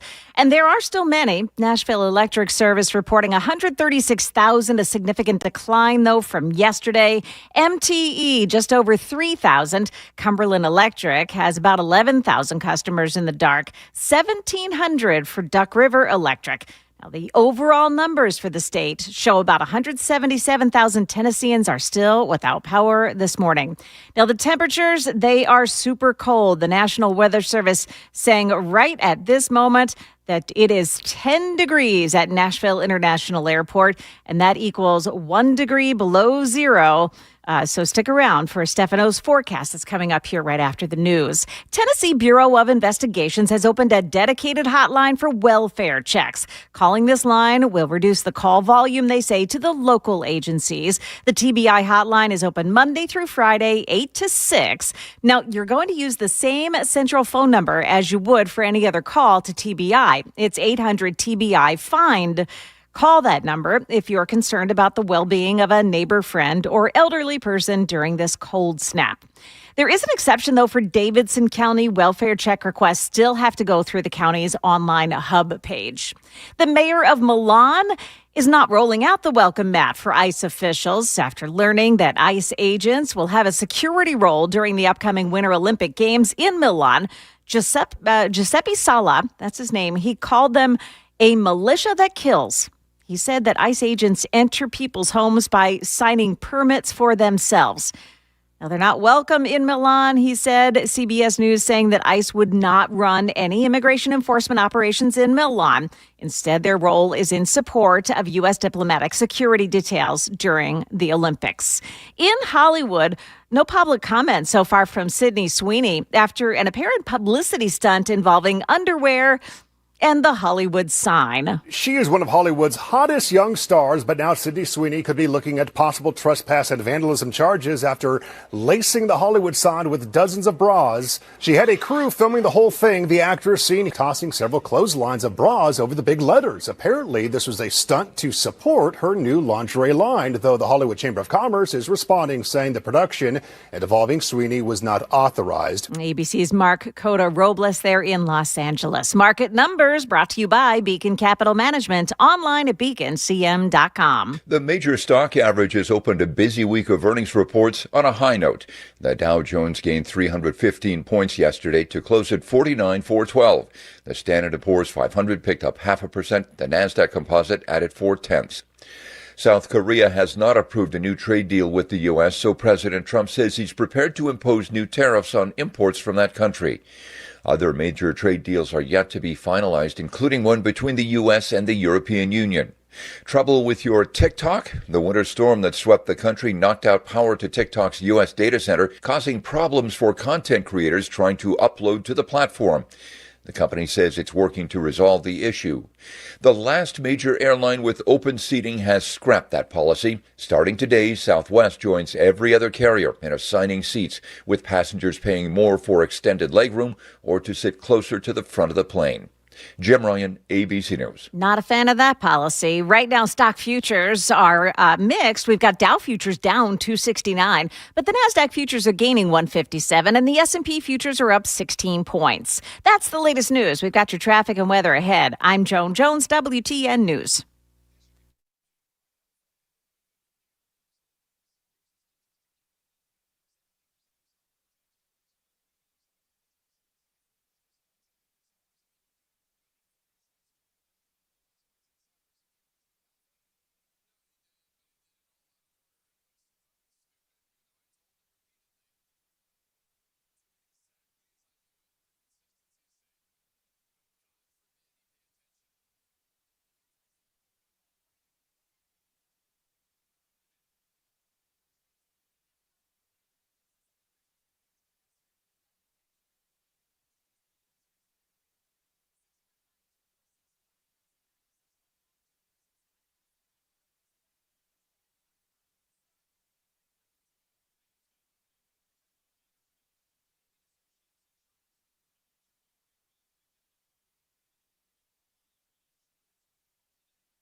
Okay, well, we do know this morning that we don't have any buses on the roads this morning, school buses, and that's because all the major school systems are taking a break again today. Donaldson, you've got an accident this morning. It's actually a vehicle that is stuck on the off-ramp. Briley Parkway, the northbound off-ramp to Elm Hill Pike, exit 7. The right lane is blocked off by it. On 24, on the eastbound side in East Bank, a stalled-out vehicle at the right exit lane there is blocked off as well. You've got some roadways that are closed down by icing conditions and problems this morning, including Carter's Creek Pike, both directions between Les Robinson Road and Nashville Highway. That's in Columbia. Centerville, you've got a blocked due to storm damage on Highway 25, both directions at Franklin Road South. Traffic every 10 minutes every morning on Super Talk 99.7 WTN.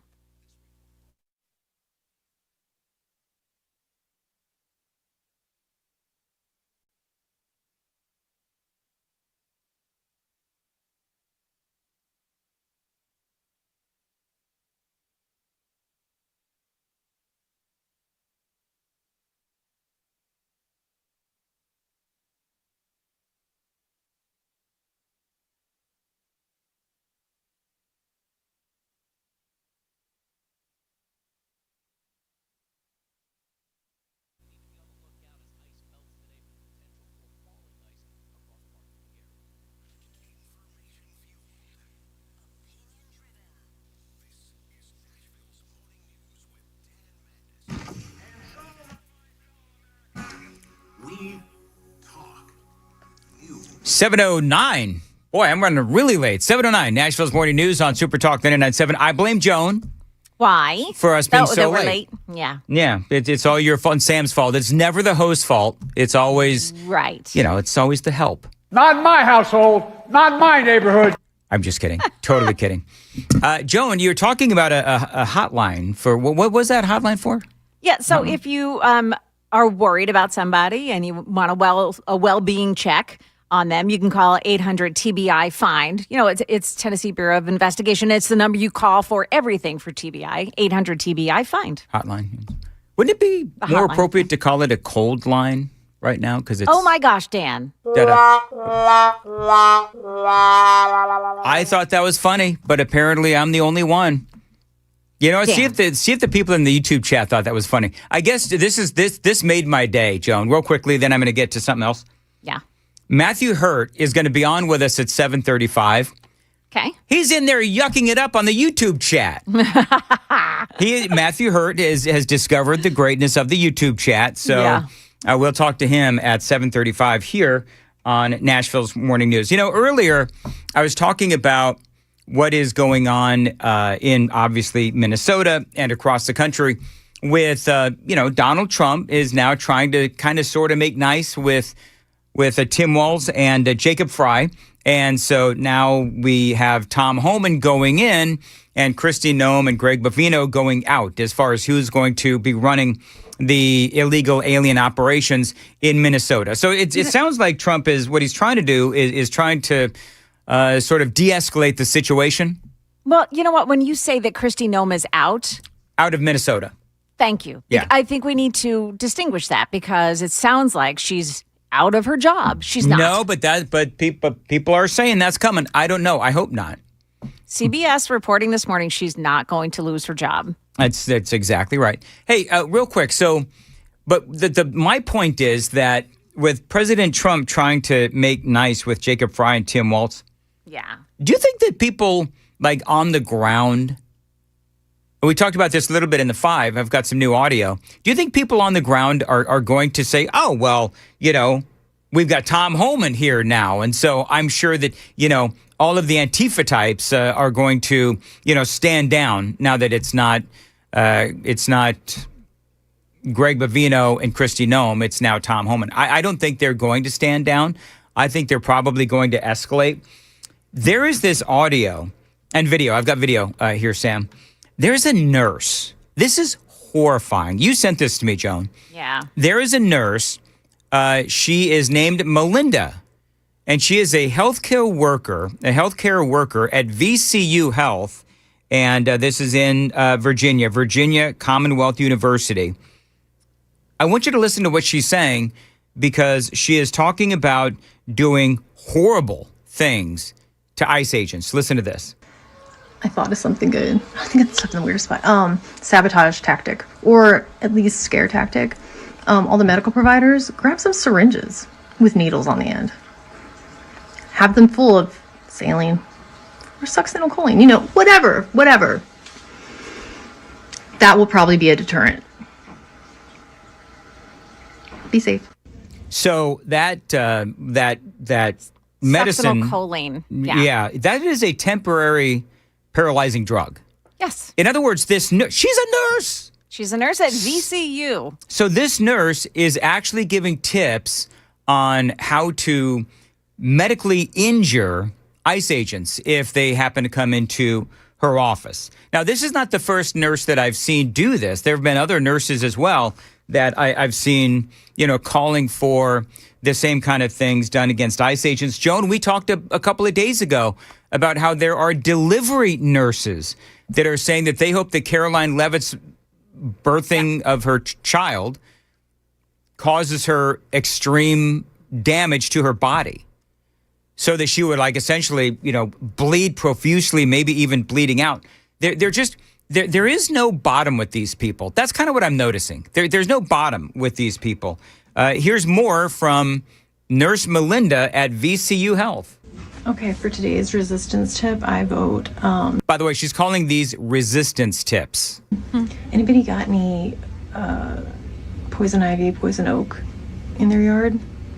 Get some of that up with gloves, obviously. Get it in some water, like a gallon of water. Get the poison ivy oak water, and I'm going to put it into a water gun. Aim for faces, hands. So if you missed that, because she's talking kind of low and sinister, but she's saying get poison oak or poison ivy and put it in a gallon of water, then put that water in a water gun and shoot the ICE agents in the face. Yeah, that's going to go over well. They're not going to know what liquid's being shot at them, and you're going to end up getting thrown to the ground and handcuffed. You're not just going to, it's not going to get shrugged off by the agents. Well, and you'll notice, Joan, that she is recommending this for others to do. She's trying to do hey, if you want to go after these guys medically, here's what you can do. You can inject them with a temporary paralyzing drug or squirt them with poison oak or poison ivy laden water. I mean, this is what the left is doing. This is why I get, so frustrated. I wish Donald Trump would call for the Insurrection Act because I want these punks taken down. I realize this is a nurse at VCU, but I just don't surrender. Don't wave the white flag. This is what the other side is doing, and they're not going to stop. They are not going to stop. And so I'm just, for me, number one, I don't know if this lady can be charged with any kind of a crime. I don't know if you're the legal expert on this show, Sam. Don't say expert. Don't say. Yeah, I just had Jonathan Fahey on. I should have asked him. There's one more, and this is Nurse Melinda, and she is giving resistance tips on TikTok. All right, the single ladies where these ICE guys are going have a chance to do something, not without risk, but could help the cause for sure. Get on Tinder, get on Hinge, find these guys. They're around. They're an ICE agent, bring some X-Lax and put it in their drinks. So, in case you're missing, she's saying get on Hinge or whatever. So get on these dating apps where she believes that ICE agents might be and let them take you to dinner and then put X-Lax in their drinking water. Am I supposed to know what that is? I think that was Joan. Oh, is that Joan? All right. Sorry. But no, I thought that was some sort of a sound effect you were using to signify X-Lax, which we know what X-Lax does. Criminally, bit of a stretch, but I think definitely, medical review board now with Abigail Spanberger being the governor, who knows, since they're totally okay with murder in Virginia now. Right. But I think her license should be pulled or at least under review. And the fact that she's making these videos on the clock at the hospital is a horrible sign for that Yeah, she's wearing scrubs. Yeah. So she's doing this while she's working. It's why she's talking so low, because she doesn't want her employers to know. But I can tell you that was on Libs of TikTok, and I have already retweeted it, and I'm sure other people have. Oh, can you imagine? Yeah. But see, so this is my point, is that when you look at that there is no bottom with these people. There is no bottom. And so, you see the death of Renee Good or Alex Preddy. And listen, I don't wish anyone to die. But at the same time, this is the kind of people we're talking about. And when it comes to Alex Preddy, and again, I don't wish death upon anyone. But this is a guy who, it is alleged, he was part of this Signal chat group that was part of the resistance to ICE and, of course, the Border Patrol as well in Minnesota. And so, FAFO. By the way, I'm gonna go ahead and replay. Should I save this Antifa Kyle audio for Chris Hand and the Chris Cross handoff? Do we know if Chris is going to be in today, by the way? No clue. Is Chris going to be at home? I have no idea. All right. I'm going to go ahead and, Chris, if you're listening, let me know. I'm going to go ahead and play this Antifa Kyle audio. This is an Antifa member. I did play this right at the start of the show at 5 o'clock. This is Antifa. Just to let you know, there's no bottom for people on the left and what they're willing to do to ICE agents. This is Antifa Kyle. My name is Kyle. I'm Antifa, and there's so much rage in me that I've had to record this like 15 times trying to get the message out. They f***ed up, okay? Go watch my other videos. Doesn't matter if you're not here and you're not caught up. You missed the fucking fight. But if you are, it's time to suit up. Boots on the ground. Nicollet and fucking 26th. My house is 4 blocks away. Anywhere between Franklin and Nicollet and 26th and Nicollet. Show up, ready to go. Okay? Not talking about peaceful protests anymore. We're not talking about having polite conversations. So my comment to that comment would be, when have you ever been about peaceful protests or polite conversation? You're part of Antifa, Kyle, so we understand exactly what you do, and we understand exactly what you stand for. Now, I think it was Sam or Joan, one of you two pointed out, actually somebody on the super text line did, and you guys saw it. Old Antifa Kyle, apparently Joan likes to wear dresses.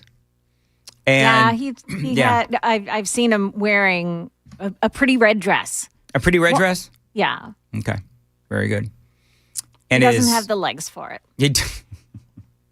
Here's more from... Go ahead, say it.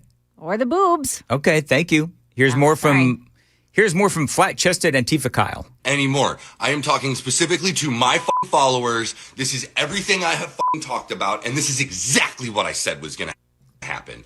So here's what I would say to Antifa Kyle. This is exactly what I said was going to happen. Is you're going to have Jacob Fry and Tim Waltz and Keith Ellison and these Democrats and the media vilify ICE and the Border Patrol. And so you're going to gin up all of this anger and all of this hatred. Those people will then act upon that anger, people like Antifa Kyle. And then you know what's going to happen? They're going to end up getting shot dead. And then the media's going to be like, oh, no, Antifa Kyle. He's actually Kyle. And he, has 17 children from 15 different mothers or whatever. And he looked great in a red dress. I have no idea. But you know how this plays out, right? So all of a sudden, Antifa Kyle, if he ends up being shot dead by the Border Patrol or ICE, suddenly this video is nowhere to be found. And you'll see, photographs of him when he was a junior in high school and with his, Boy Scout group and, all of those kinds of things. Here's more from Antifa Kyle. This is exactly what I said was going to come when we didn't go and march on Whipple with guns. Sorry, but welcome to America 2026, where Second Amendment is the only thing that's going to keep you protected from literal Nazi gunmen that are killing innocent people in the street with impunity. This is not a joke. There's nothing fun to chant about it. Get your guns and stop these people. There you go, Antifa Kyle. He said, perfectly reasonable reaction. And then they wonder why people like this ultimately either get arrested, get beaten up by ICE, or end up getting shot. Yeah. It's not a joke, but, him in a dress definitely is. And he probably should have checked out the Sydney Sweeney, Hollywood sign. So I have not actually seen it. Joan, is Joan, are you listening, Joan? I'm here. Yep. So the whole Sydney Sweeney thing. So she took a couple of, I want to make sure I have this right. Braziers. Took a couple of her braziers, and did she hang them off of the O's in Hollywood on the Hollywood sign? Is that what she did? You know what? I don't have any photos of it. I just know what she did. I saw. Did you see photos? I saw bits of the clip. Yeah. So, obviously, this sign has been vandalized a ton over the years. Yeah. And if she gets actually charged compared to the other people that have messed with it, then it really speaks volumes to the fact that, this is selective treatment towards her. I didn't see exactly what letters they were strewn over, but I think a couple of them were white. So I don't know how people are really going to... I think it was more about for the video than it was for people driving by the Hollywood sign going, is that a little white bra hanging off the O? Well, okay, so just first of all, a Hollywood sign is way too far away. You're not going to be able to see a brassiere hanging down. But I would say, though, that if she was hanging those bras off of the O's to signify her breasts, well, her breasts are actually bigger than the O's in the Hollywood sign. Okay. You have that on good authority or what? Listen, What is your source? I withheld there when you said that, the Hollywood sign's so far away from the highway you couldn't see a brassiere. And then I said, well, Dan, it's because I don't have your bras out there. Oh, whatever. I withheld till you had to bring it up. No, she is very well endowed, is all I'm saying. And that's the whole point. What are you laughing at? This is the whole point of the thing. Listen, you both know this is true. Every other day, I get people yelling at me to do pop culture stuff. So I'm doing pop culture stuff. I can't get in trouble when I do pop culture stuff, when I give my quirky pop culture opinions. Come on, man. That's what I'm saying. Give that big middle finger to the consultants. That's what we need to do. Dan, you got to do more pop culture. I try, and then I say something creepy and weird. Anyway, 724 on Super Talk 99.7. Joan has the news at 7:30. Joan. Yeah, so if you're concerned about somebody's well-being in this cold snap, and it's going to be another really cold day, we've got a telephone number for you to call. It's coming up here at 7:30 on Super Talk 99.7 WTN.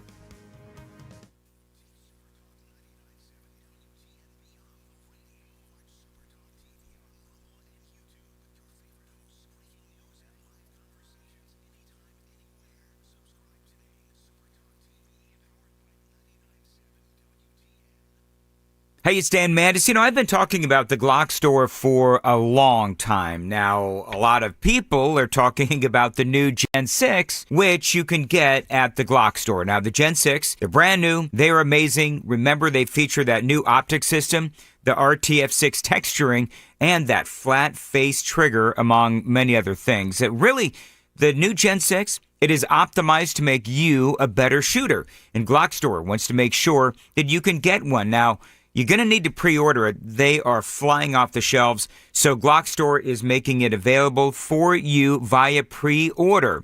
Now, they've already received that first shipment. Again, they flew off the shelves. And so what you need to do now, head on over to the Glock Store.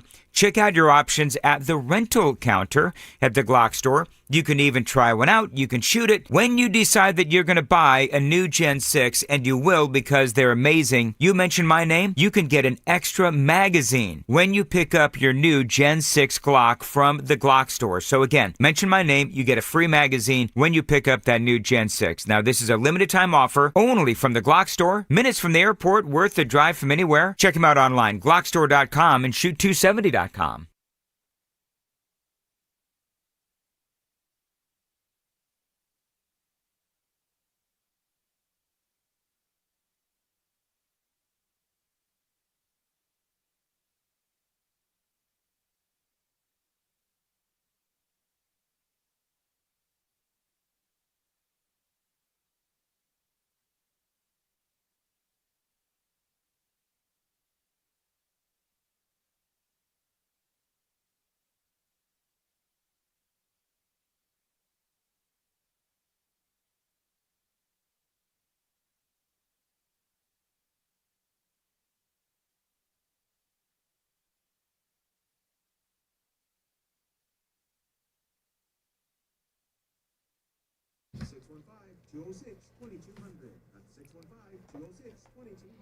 Hey there. Hello, Dan Mandis here, and whether you are 20, 40, 60 years old, my friends at Vision for Life, they have the right procedure to help you see clearly without glasses or contacts. And so, friends, if you are tired of dealing with blurry vision, Dr. Horn at Vision for Life is the name to know here in Nashville. Now, Dr. Horn has helped thousands of people finally break free from glasses and contacts. Now, what makes Vision for Life different is that your treatment is tailored just for you. There is no cookie cutter approach, just smart, personalized care using the most advanced technology available. So no matter your age or your eye condition, Vision for Life is the destination for vision correction. Schedule your consultation today. This is where I went to go for my vision correction procedure, and you should too. Let Dr. Horn create a custom vision plan built around your lifestyle and your vision goals. Call them, tell them I told you to reach out. 615-436-2020, 615-436-2020. Find them online anytime at visionforlife.com, visionforlife.com, and start seeing life the way it was meant to be seen.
Good morning, 7:30 now, and I'm Joan Jones with your top stories. It is day 2 of our work week after the snowstorm, and with an update on what to expect today, here's our own Ken Weaver.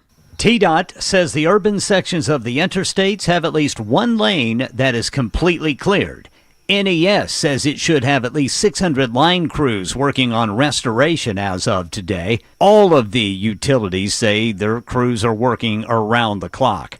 Warming stations open across the state. You can see where by going to tn.gov, navigating to the Tennessee Emergency Management Agency section. For 24/7 warming stations in Nashville, go to nashville.gov. For rides to warming stations, call 615-401-1712 at the Office of Emergency Management. Also, he says if you're worried about someone's well-being, the Tennessee Bureau of Investigation wants you to call them to perform a wellness check. The number is 800 TBI FIND. TBI says that it'll take the burden off local agencies being slammed right now with emergency calls. This may be a signal of how things are changing on the ground in Minneapolis. Leftist agitators attacked a hotel where Border Patrol official Gregory Bovino was believed to be staying last night, but instead of storming the building for hours, as we have seen in recent weeks, Minneapolis police unleashed on them. Some of the sound there last night as those police forces went after protesters. I know you're getting some good shots. Yeah, CNN is reporting that 26 people were arrested. They had refused to disperse when ordered by police. AI strikes again. Pinterest is laying off about 15% of its workforce, saying it's cutting back on office space and reallocating resources to roles and teams focused on artificial intelligence. Pinterest had more than 4,500 employees around the world as of last April. That is the latest news, traffic, and weather next. I'm Joan Jones, WTN News. Dan Mandis here for my friends at Busy Bee Plumbing, Heating, and Cooling. Now listen, clearly, as we are experiencing right now, your comfort is incredibly important. Busy Bee is my company for all things comfort. They've been helping me out with my heating and air for over a decade and a couple of homes as well. Now, they've installed new systems for me. They've repaired old ones as well. This is a great company. They're always there to help you save money and stay comfortable, and they're here for you in 2026. In January, right now, they've got some great deals going on HVAC. Get 0% financing for 18 months if you need a new unit. You get a complimentary UV light with any new unit install and a free 5-year labor upgrade as well. That is a $750 value. If indoor air quality is your thing, take 15% off those UV lights when you book a premium duct cleaning. And if you want to become a member of the Beehive Club, you buy one Beehive membership, you get another one free for a friend. Give them a call, busybeehvac.com. Tell them Dan told you to reach out at 615-775-7833, 615-775-7833, busybeehvac.com. Busy Bee, your comfort, our mission.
Slow slow but moving on the roadways this morning, and slow going because there may be some black ice still on the overpasses and bridges and on and off ramps this morning. Careful as you go. In Columbia, we've got a closure on Carter's Creek Pike, both directions between Les Robinson Road and Nashville Highway. Also, another closure in Centerville on Highway 100 between Cane Creek Road and East Beaver Dam Road. There may be some others this morning as well. Traffic every 10 minutes every morning on Super Talk 99.7 WTN.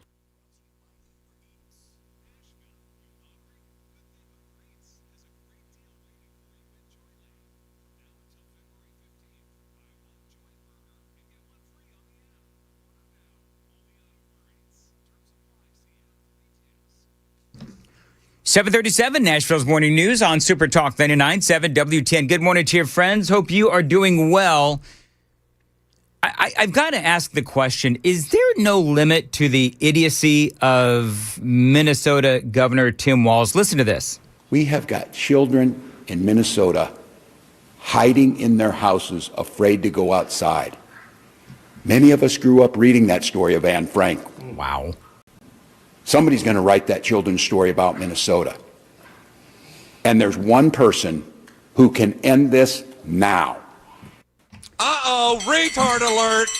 Retard alert, class. Matthew Hurt joins us on Super Talk 99.7. I don't know, Matthew, I guess the question is, by the way, Matthew, our grassroots political analyst. And Matthew, I don't know, is there any, I'm noticing a recurring theme in the broadcast today. Is there any bottom to the Democrats and the things that they do and say?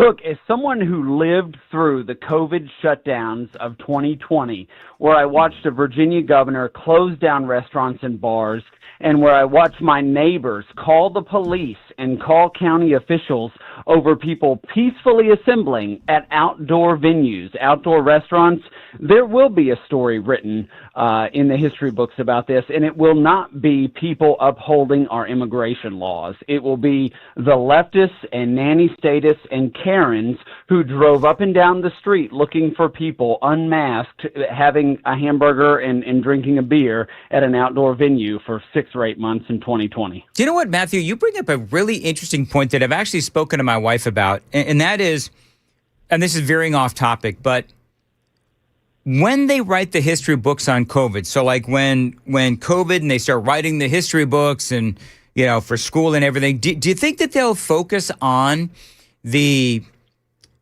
complete annihilation of our civil liberties and our rights?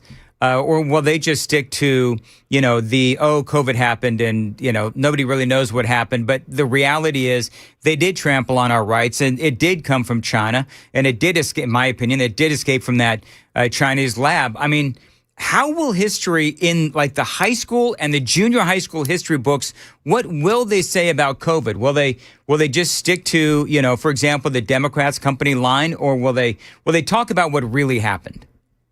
It's a great question, but the point I think your listeners should take from this is how easy it is for people who believe that government should have all the power to very quickly, in a matter of weeks in 2020, to turn against their neighbors. And it is something that we should be on the lookout for as well on the right. But this is a knee-jerk reaction of people who absent an actual religion, Christianity, Judaism, Islam, whatever their religion is, absent a religious belief, their religious belief is government, and the only people who can tell us how to run our lives and should be allowed to and should be able to carry guns in many instances are government agents, and that is a certain segment of the political spectrum on the left. Well, and just to put a fine point on this, you know, Waltz has been invoking the Holocaust, which to me, by the way, I believe that's anti-Semitic, because what you're doing is you're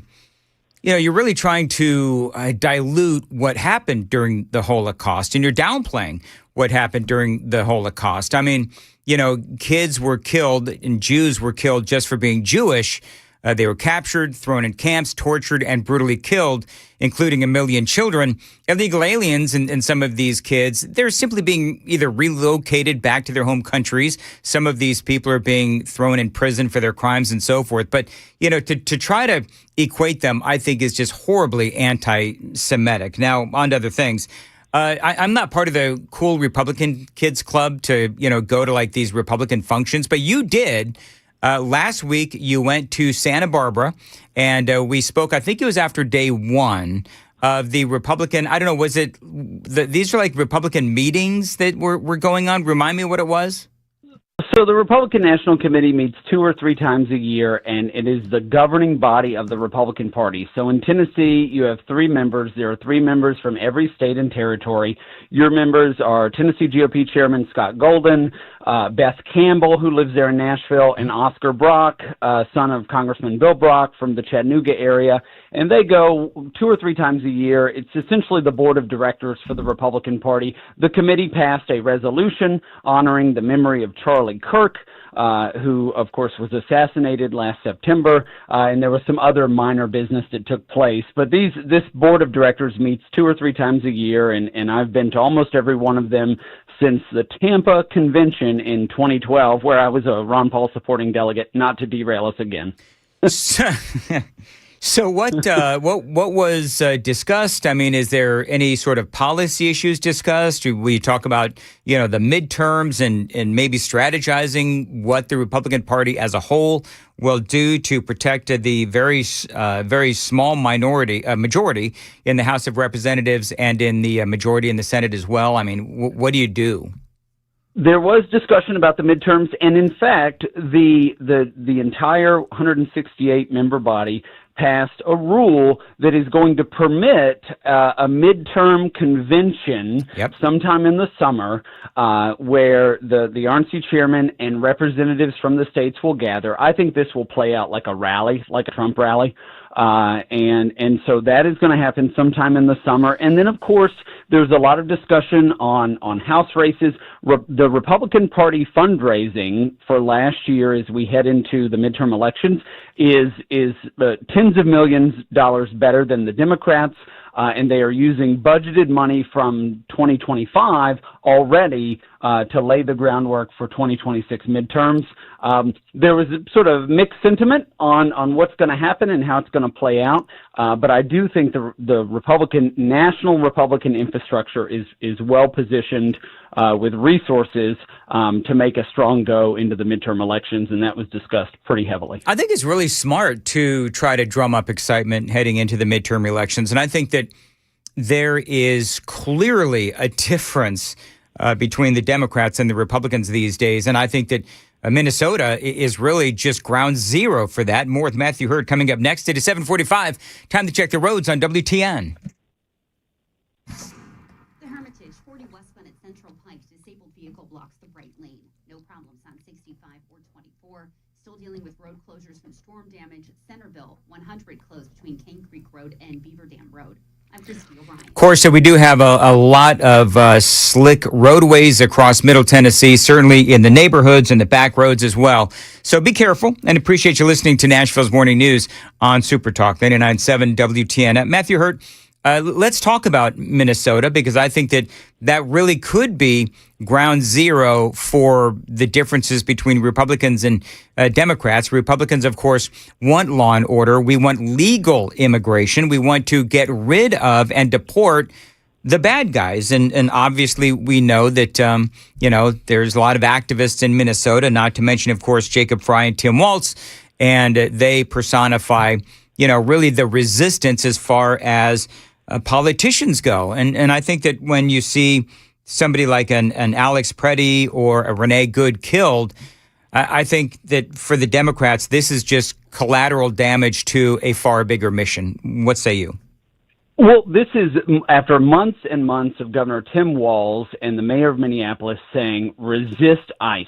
Resist ICE. What we see now over the last few days is the signal groups that you had discussed earlier in the show, where these leftist organizers, a highly organized group of leftist agitators, are exposing where ICE is staying. There was a local law enforcement, I can't remember the town in Minnesota, just outside Minneapolis. The local law enforcement actually had to go and defend a hotel where ICE agents were staying from protesters. It seems like the tide is turning. Governor Walz had a conversation with Trump. I think this is going to wind up being a win for President Trump. I think that absent all the other elements that happened in the pretty situation, we've got a situation where Democrats have created an atmosphere where they've said, go out and obstruct justice and engage with federal law enforcement, prevent them from doing their jobs, which is unlawful, as Jonathan Fahey talked about an hour ago. It is unlawful to do this, and people are finding out. And I think that every law-abiding citizen should be able to carry a firearm. In Richmond, Virginia, 2 years ago, we had 20,000 lawfully armed people protesting the government, and there wasn't a single incident. But there are individuals who are going out in bad faith to engage and obstruct justice, and that is going to yield results that wind up harming and hurting and unfortunately wound up with Mr. Purdy being killed. But there are many other things happening here, and it is collateral damage that the Democrats are they're moving their chess pieces on the board, and they're doing this on purpose. So you live in Virginia. I don't know if you heard, but Jonathan Fahey was actually talking about, I forget what other state he mentioned, but I know that he said that I was thinking about moving to the state of Tennessee because he lives in Virginia somewhere, and he's dealing with a new governor, Abigail Spanberger, and you are as well. You live in Arlington. So how's it going? Are you looking at Realtor.com and other parts of the country? Dan, it's an awkward question. We went from common sense to California in about 4 days. That said, given some family matters, I have gone from 0 homes to inheriting 2 homes in the Nashville area over the last several weeks. And there is no income tax in Tennessee. It looks like the Democrats in Richmond are going to double the income tax, possibly even more than double the income tax on the highest earners. Virginia is going to look a lot more like California over the next 4 years, but I am committed to staying and fighting in this community for limited government, and particularly in Arlington. If I was going to surrender with the election of Abigail Spanberger, I would have surrendered 16 years ago when I moved to Arlington. All right. Speaking of surrendering, what do you think about Donald Trump having these conversations with Jacob Fry and Tim Walz? And, really it does seem like President Trump is trying to de-escalate. A lot of folks have been wanting him to actually go in harder with the Insurrection Act. But after the death of Alex Preddy, it looks like the president, may be, again, trying to de-escalate the situation. Some people are, saying, no, he shouldn't do this. Other people saying, yes, it's a welcome relief to a very intense situation. My official opinion on this is I don't think that the nut jobs out there that, I've been playing some of their audio this morning, I don't think that they're going to stop, even if, Tom Homan replaces Chrissy Noem and Greg Bovino in Minnesota. Tom Homan, who was awarded by President Obama for his efforts to curb illegal immigration back in 2015 or so. What is the president's responsibility? The president's responsibility is to uphold and execute federal law. He is doing so in Minnesota by deploying Immigration and Customs Enforcement to uphold federal law. Having Governor Walz and the mayor come to the table to have these conversations, because again, for the last 6, 8, 10, 12 months, these two and many other Democrats in Minnesota have said, you must go out and obstruct justice. That's what they're advising activists to do. It is the responsibility of Governor Walz and every other Democrat elected official in Minnesota to tone down the narrative. They're always talking about subversion of democracy. Well, the voters had their say in 2024. They wanted stricter immigration laws. We elected President Trump, so why don't we stop? Why don't the Democrats stop subverting democracy in Minnesota and let the president do his job? You think they will? I mean, where do you see this whole thing ending? We have now the Democrats, they want to defund ICE and they want to defund the Border Patrol, the government. Do you think the Democrats would take the blame for this one again? It's hard to say. Republicans almost always take the blame for the government shutdown. It was a mix the last time around, and it will be very hard for Democrats to vote on an appropriations bill that includes Homeland Security funding, and that is unfortunate that they are willing to play politics when all the president and ICE are trying to do is execute and uphold the laws that are on the books, the same laws that President Obama upheld, the same laws that even to a certain extent George W. Bush upheld. These are things. It is the responsibility of the federal government to uphold the law, and when Governor Walz and others in Minnesota get in the way, they are obstructing justice, and it is unlawful. Matthew Hurd, I heard that you were hanging out in the YouTube chat. How'd you like it in the YouTube chat? There are a bunch of awesome people in there, aren't they? A lot of great folks in the YouTube chat, and some people who can't read maps, according to some commenters, but it's mostly peaceful in there. Wow. So Matthew Hurd throwing some shade to the people there in the YouTube chat. They can't read maps, you say? What? I don't know. I caught half of a look like a back and forth, but you guys, WTN is a great station. You can listen to it anywhere in the country, and so when I'm going to come on, I'm going to jump in the chat and see what's going on in there.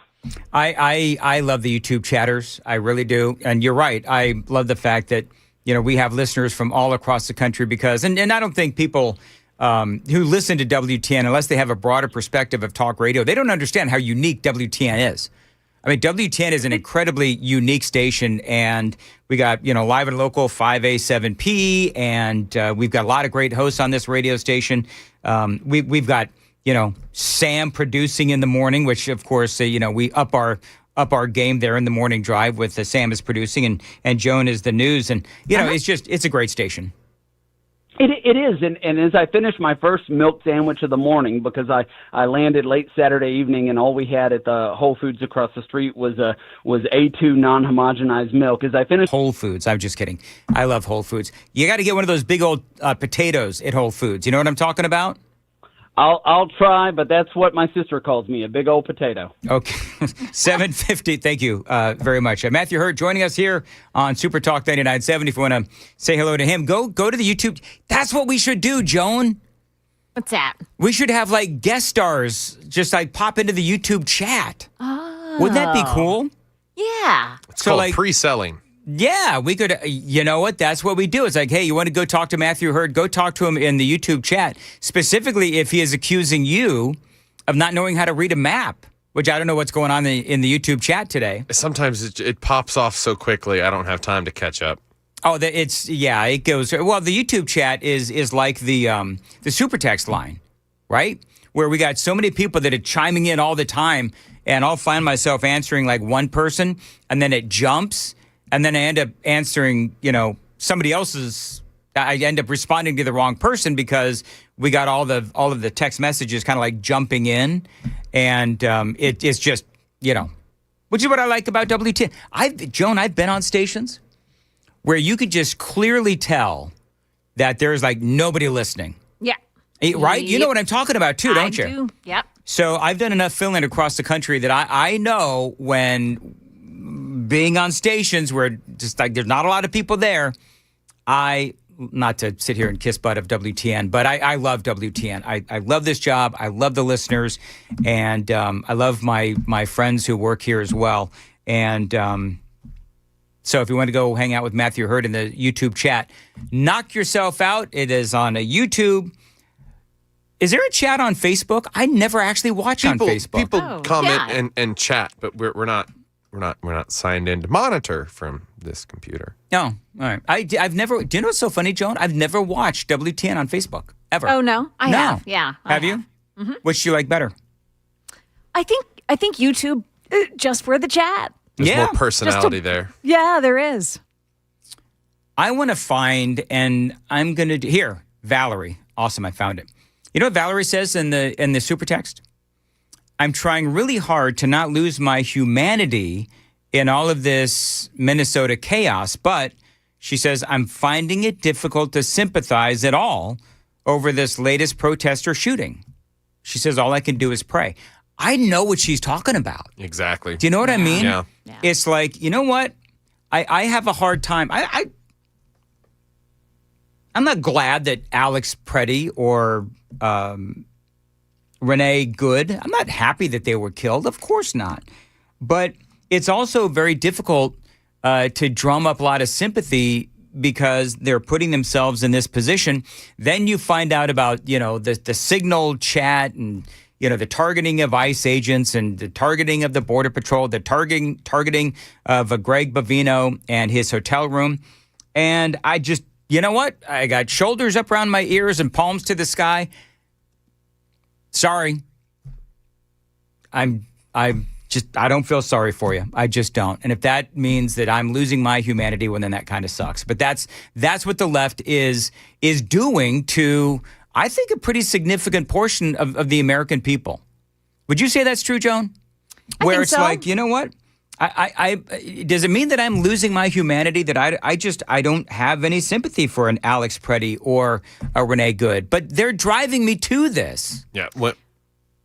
I think, and Sam, I'm sure you'll agree with this too. I think that a lot of it has to do with because of the way the media has framed everything. We're just so less inclined to believe the narrative that they push. Yeah. And, you get battered by both sides so much that you just have to do the palms up in the air, shoulder shrug.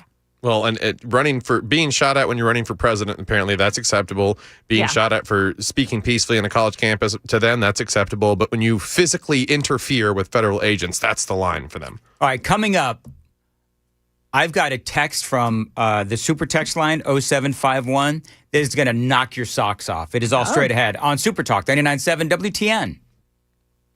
Joan's got the news coming up at 8 o'clock. Joan. Yeah, so coming up here at 8, the death toll from our winter storm is on the rise. We've got details about that coming up here at 8 on Super Talk 99.7 WTN. All right, thank you, Joan. 7:58 on WTN. USS, United Structural Systems. I love these folks, and yeah, I've spent money with them. Actually, I was a customer before I was an endorser. United Structural Systems. Obviously, we've got a lot of rain going on right now. We've got a lot of ice going on as well.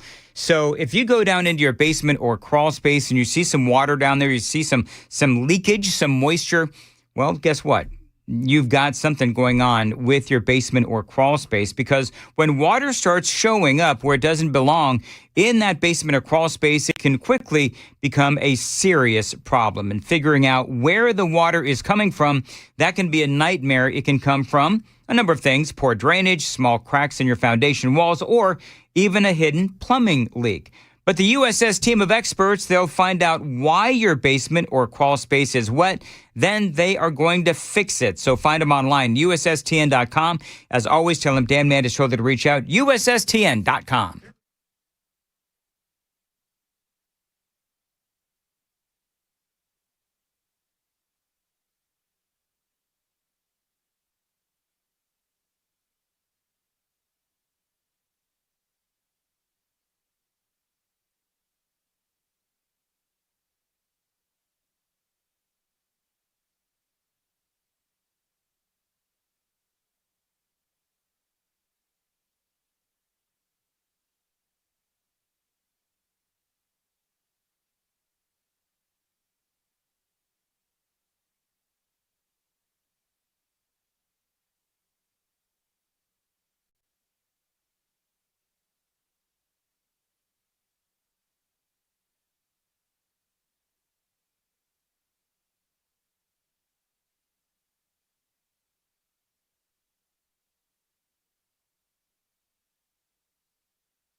Good morning. It's now 8 o'clock, and I'm Joan Jones with your top stories in the news this morning.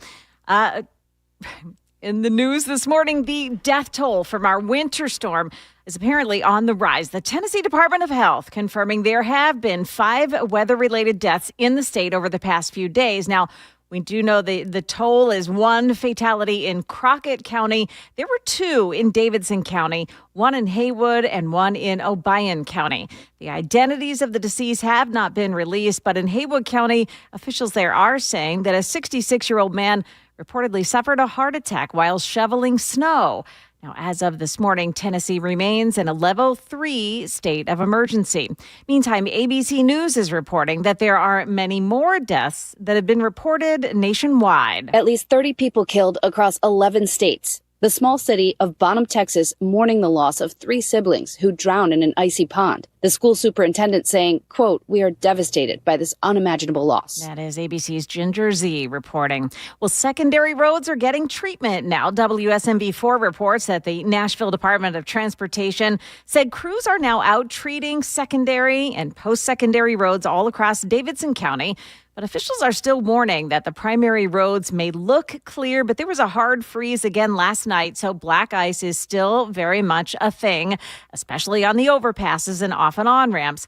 There are still trees also coming down because of heavy ice coating the branches, so careful out there.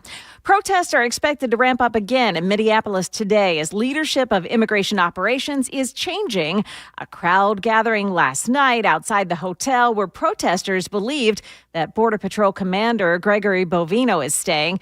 He has been ordered to leave by President Trump. Sources say Bovino will now resume his duties in California. Stepping in for Bovino will be border czar Tom Homan. President Trump says Homan will meet with Minneapolis Mayor Jacob Frey today. Frey, after speaking with Trump, said the president agreed that the present situation cannot continue. Some federal agents will begin leaving the area tomorrow, and I will continue pushing for the rest involved in this operation to go. Trump also speaking with Minnesota Governor Tim Walz. Trump saying, "It was a very good call, and we actually seem to be on a similar wavelength." ABC's Hannah Battah, there, a federal appeals court also siding with the Trump administration yesterday in a ruling that said ICE agents may arrest, detain, pepper spray, and retaliate against agitators in Minneapolis without probable cause. Market numbers brought to you by Beacon Capital Management online at beaconcm.com. We're looking at stock futures mixed right now ahead of the opening bell. The Dow futures minus 332. The NASDAQ futures, though, up 140. S&P futures gaining 14 points. And TikTok users noticing some on and off glitches and content disruptions since the new ownership group took over there. Now, TikTok says this has to do with a power outage at a data center, but users are complaining that it's due to censorship. They accuse the platform of censoring certain political positions and even the word Epstein within direct messaging. That is the latest news. We've got your traffic and weather next. I'm Joan Jones, WTN News.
like everyone's traveling slowly on the roads this morning. Good idea. There still may be some black ice. In Hermitage, there is an accident this morning. It's 40 eastbound at Davidson-Wilson County line. It's a pickup truck that stuck to the right at that area this morning. Also in Hermitage, 40 westbound side at Old Hickory Boulevard East. You've got a stalled out vehicle there. It's in the right lane. And then another stalled out vehicle seems to be a theme here, right? It's in White House. It's on 65 South. It's at Bethel Road, and it's blocking off a right lane. Traffic every 10 minutes every morning on Super Talk 99.7 WTN.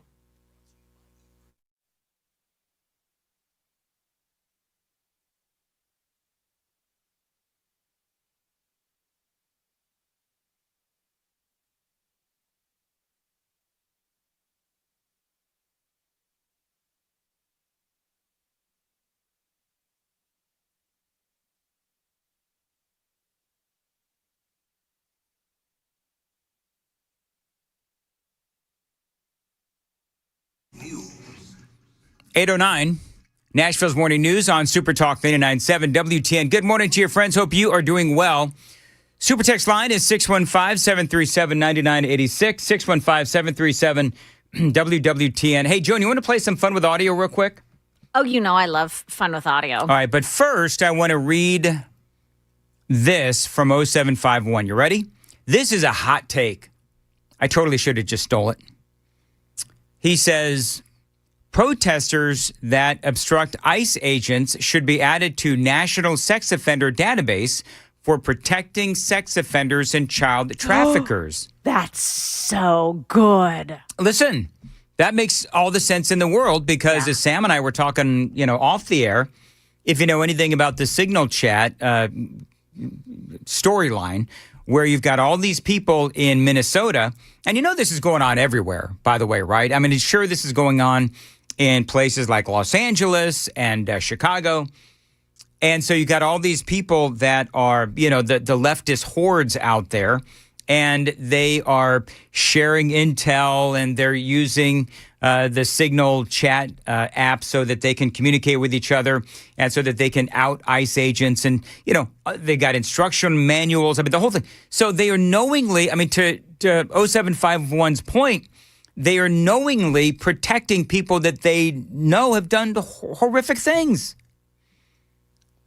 And so I understand why 0751 has that opinion.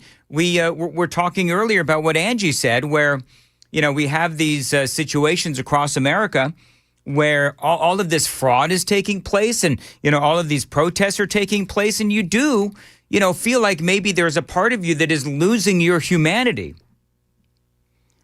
because it's hard to conjure up a lot of sympathy for somebody like a Renee Good or an Alex Preddy. But here's the thing, because I've had people say that to me.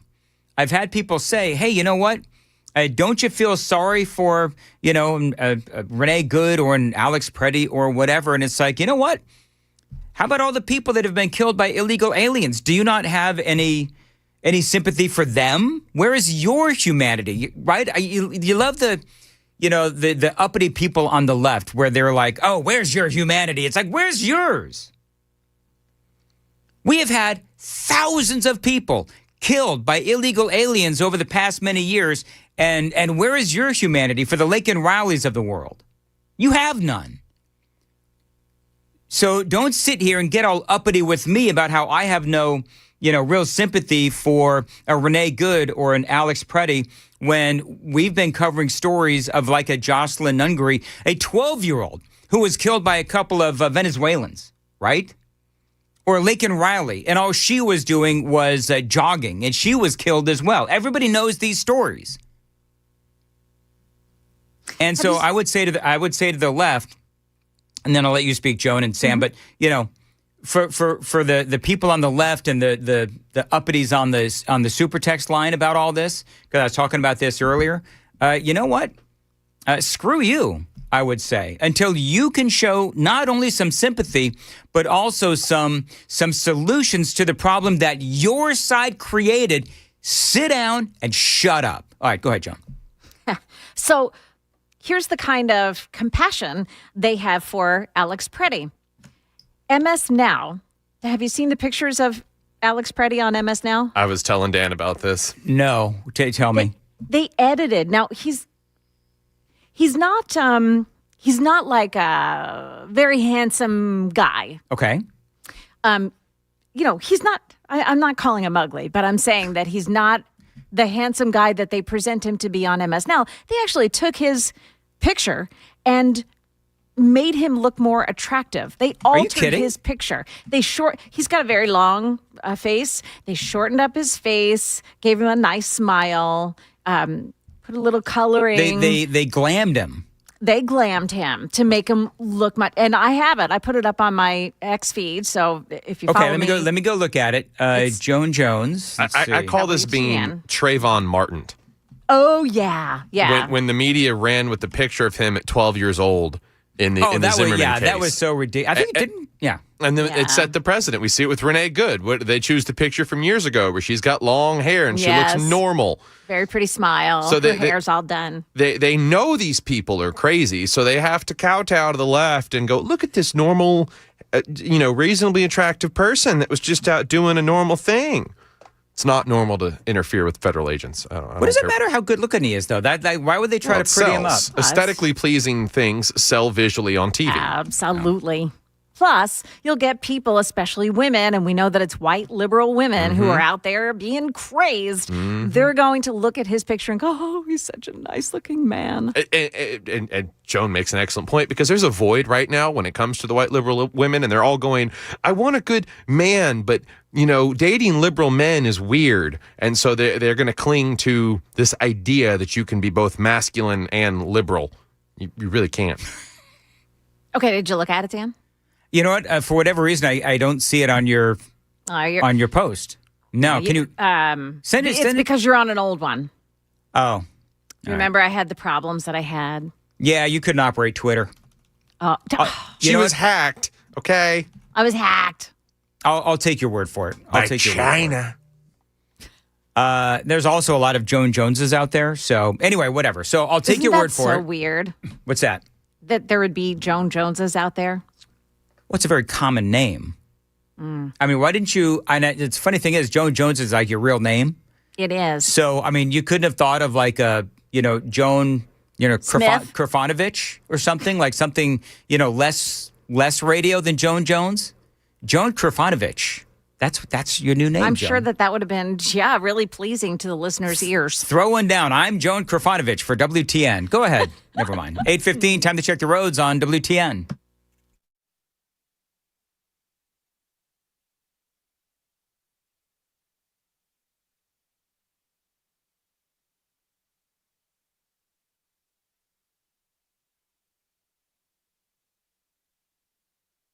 All right, as far as your weather for today, I mean, suffice to say that it is going to be very cold. We've got a high of 32, going to feel like 24, low of 7 tonight. Joan, what do we have? Our current temperature, is it still like 9 degrees out? Yeah, I think it is. All right, so let me go over to the National Weather Service, hit refresh, and it says we are now at 16. It's warming up, people. I see this photo now. With this Alex Preddy. Yeah. So yeah, I see what you're doing. They cleaned up his beard on the main. They cleaned up his beard, and it looks like they gave him a little. Did they give him more hair on top? I wish they'd do that to me. Good Lord. I think they just made it sort of a little fluffier, and yeah, Yep. No, I see it. I don't know why they would do that. I mean, whatever. Garner sympathy. There's this fake sense of empathy, which is why people, are driven to do these things where they feel the need to take, I think, 46 rounds of ammunition to a peaceful protest. Right. In the name of empathy, because you think everyone that comes into this country deserves free stuff, which clearly they're getting in Minnesota, considering the fraud that they're looking at. Well, it is interesting how the left, not to belabor the point, but this whole notion of, good God, man, where's your humanity? Don't you feel sorry for Alex Preddy?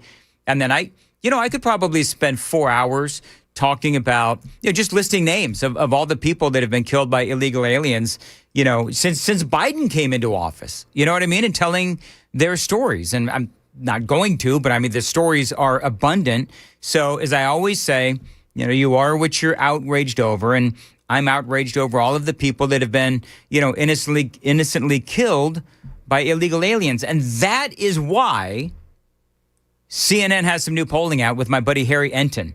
And you know what they find? They find that, guess what?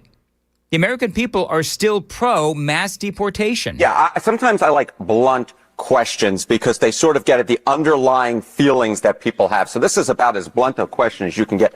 Deport all immigrants here illegally. I will note the ABC News poll asked about undocumented immigrants. So we have slightly different questions, but these were all taken within the last month. And there's real uniformity here. That's what I really think you see. You see real uniformity. Deport all immigrants who are here illegally. 55% of the New York Times. Marquette, 64%. CBS News, 57%. ABC News with a slightly different question, 56%. I mean, that is huge. So New York Times, 55% said deport all immigrants here illegally. Marquette, 64%, deport them all that are here illegally. CBS and ABC News, both at 57 and 56%. The vast, and by the way, I don't know about Marquette, but ABC, CBS, and the New York Times, clearly these are left-leaning pollsters. So, yeah, I mean, I'd be willing to bet that number is higher. Joan, you think that number is higher? The amount of people that believe that all illegal aliens should be deported immediately. I'd be willing to bet that it's higher. If these liberal pollsters are showing 57, 56, 55%, could you look up, is Marquette a liberal pollster, Sam? Can you look that up, see if there's any indication either way? But see, that's the thing, Joan. That's what I'm saying. So your sympathy, I would say to the Democrats, your sympathy is with the wrong side. Your sympathy is with the wrong people. Your sympathy is with the child molesters and the murderers and the rapists and the drug dealers and all that. The American people know that you are on the wrong side of right versus wrong. Clearly, they are. You see, Marquette? It's coming across as one of the least biased polls. Okay, well, then the least biased says that 64% of the American people are saying, according to Marquette, is 64% say that all illegal aliens should be deported immediately. I love that. It's because I think that will bode well. We're talking to Matthew Hurd about that. I think that'll bode well for the midterm elections. Okay, we've got to get back on track. It is 8:21, Super Talk 99.7 WTN. Super Text line is open, 615-737-9986. To say that I've been a little off clock today, Joan, it would be an understatement. I liked how you tried, and I just want to call it, say thank you, Joan, for, even though I went to the news earlier at 8:03, you did do a time check of 8 o'clock. I did appreciate that. I noticed that. Yeah. It was already in your script, and you didn't look at the at the clock. Actually, thank you, Dan. Thank you for exposing my terrible. Listen, I'm here for you, Joan. By the way, Chris Hand is he broadcasting from home today? Chris Hand? Yeah. Oh, Chris. You know those roads back there in Murfreesboro, Tennessee are going to be all slicked over today. They're just 5 inches of ice on the roads out there in Murfreesboro. I'm not going to make fun of him. Oh, yeah, because Joan's at home, too. She said in her pajamas with likely a second cup of really fancy coffee compared to what we have here. Drinking her with her pinky out, the whole thing. Whatever. All right, it is 8:22, Nashville's Morning News. And Joan, what is coming up with the news at 8:30? We've got some updates here on outages and the efforts to get everyone's power restored. It's coming up at 8:30 on Super Talk 99.7 WTN.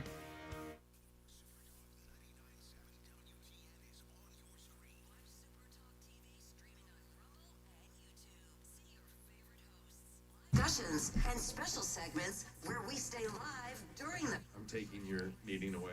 Listen, watch, subscribe, and join the conversation today on Super Talk. All right, so Joan, real quick. So coming up at 8:35, we're going to talk about my newfound superpower with Chris Hand. Okay. Yeah. And I'm sorry to say, but just like Greg Bovino has been harassed by ICE agents in Minneapolis. Yeah. he's been by Antifa, actually, there in Minneapolis. I have been harassed by Antifa here in Nashville Antifa. as well. Yeah. Mini Antifa. That is all coming up because I do think that they were trying to make it so that I couldn't sleep, which is what Antifa was doing to Greg Bovino. Mm-hmm. And at my hotel last night and the last couple of nights, I have been terrorized by mini Antifa. So I'm going to talk about that with Chris Hand coming up next on Super Talk. It is 8:24. Mark Spain Real Estate. Start the year off stress-free. Sell your home with Mark Spain Real Estate's guaranteed offer. You are going to save time and make the most money and eliminate all that hassle. Now, don't worry about the hassle of constant cleanings and making costly repairs. With Mark Spain Real Estate's guaranteed offer, you can receive the strongest all-cash offer in the industry. Move when you are ready. There's no showings, no open houses, and no stress. Now, one of their satisfied clients, Andre, said, I had an excellent experience working with Mark Spain Real Estate. They were professional, knowledgeable, and incredibly responsive as well. They made what could have been a stressful experience seamless and straightforward. He says, I highly recommend Mark Spain Real Estate, and by the way, so do I. Now, selling your home is one of the biggest financial decisions you are ever going to make. So, who you work with matters. They've got over 14,000 five-star reviews. You could trust the most experienced real estate team in America to sell your home quickly and for top dollar. Find out what your guaranteed offer would be. There's no obligation. 855-299-SOLD. There's a phone number, 855-299-SOLD, and that website, markspain.com, and start packing.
Dan Matt is here for Stoltz Co. Now, listen, this is a great Tennessee company. They do continue to grow and expand.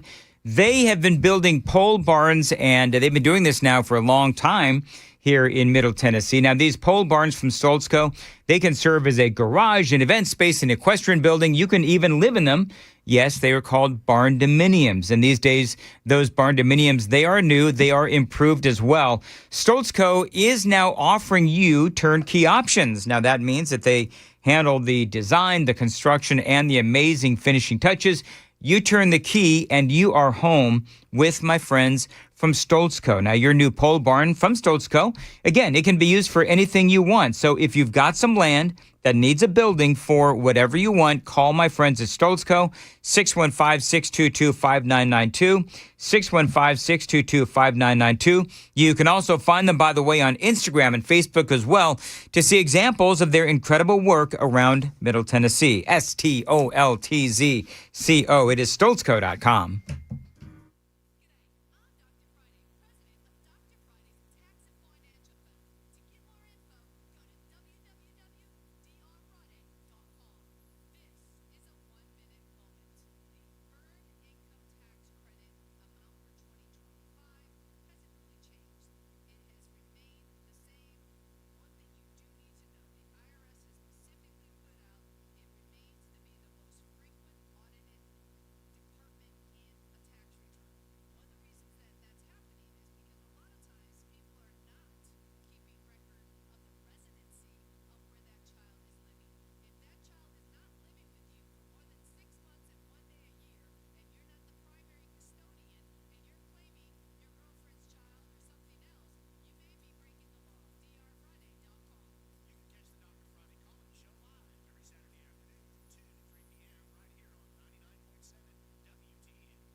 Good morning. It is 8:30 on the dot. I'm Joan Jones with your top stories. NES is reporting that roughly 130,000 customers are still without power due to nearly 190 damaged utility poles across the service area. More than 400 additional linemen are joining the restoration efforts today. Now, Middle Tennessee Electric has reported outages have been reduced. Now it's about 3,000 customers. They hope to make more progress today. The Tennessee Department of Environment and Conservation is reporting water facilities in 15 counties are also being impacted by this winter weather. And the State of Emergency Operations Center in Nashville activated. It is still at a level 3 state of emergency to respond to the winter weather emergencies. President Trump holding a 2-hour meeting with Homeland Security Secretary Kristi Noem last night. CBS reported that she is expected to keep her job. The outlet saying that Noem faced questions about the Department of Homeland Security's handling of the shooting of agitator Alex Preddy. CBS also says that her role is shifting from immigration enforcement operations in the interior of the country to securing the southern border and some other priorities. Now, the White House borders are Tom Homan, with whom some say that Kristi Noem has had a frosty working relationship. He is now leading the Minneapolis operation. Sources telling CBS News that Homan was in the West Wing to strategize yesterday before he departed for the Twin Cities. Market numbers brought to you by Beacon Capital Management online at beaconcm.com.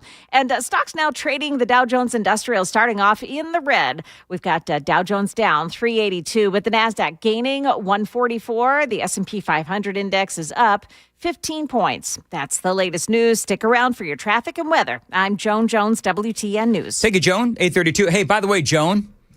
Yes. I love that you're calling Preddy an agitator. Well, he was more than a protester. Listen, you're right. He was not a peaceful protester. He was an agitator. Thank you, Joan. 8:32. Nashville's Morning News on Super Talk 99.7 WTN. Dan Mandis here for my friends at DT McCall's. Now, listen, this is a great Tennessee company. They are here for their fellow Tennesseans. Great prices, selection, and value. So listen, if you need some indoor furniture, or if you need maybe a washer, dryer, refrigerator, if you need an appliance, they've got great selection and value at DT McCall's. They've always got specials going on to further save you money. Just go to the front page of their website. This is what I do whenever I need something for the house. I go to dtmccalls.com. And I look at all of the daily specials that they have. You know, a lot of these other outfits, you know, they'll have specials for maybe a holiday, President's Day, 4th of July, whatever it is. But at DT McCall's, they have everyday great prices for you, either in store or online. They've been doing this for over 100 years at DT McCall's with a focus on customer service. And if you buy it, they are going to deliver it for free and haul away the old stuff. You got 5 locations across Middle Tennessee: Carthage, Cookeville, Lebanon, Lafayette, and Franklin. Always online, anytime, dtmccalls.com.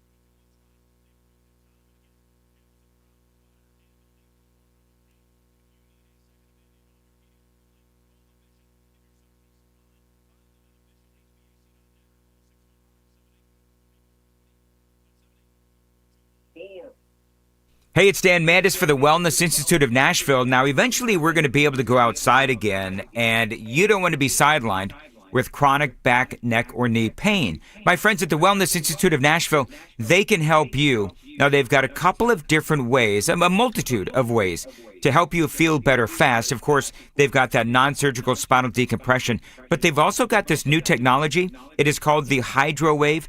They've got the first and the only office in the state of Tennessee to have this new device. Again, it is called the HydroWave. Right now, they've got a brand new special going on to help you feel better here in the month of January. 47% off non-surgical spinal decompression.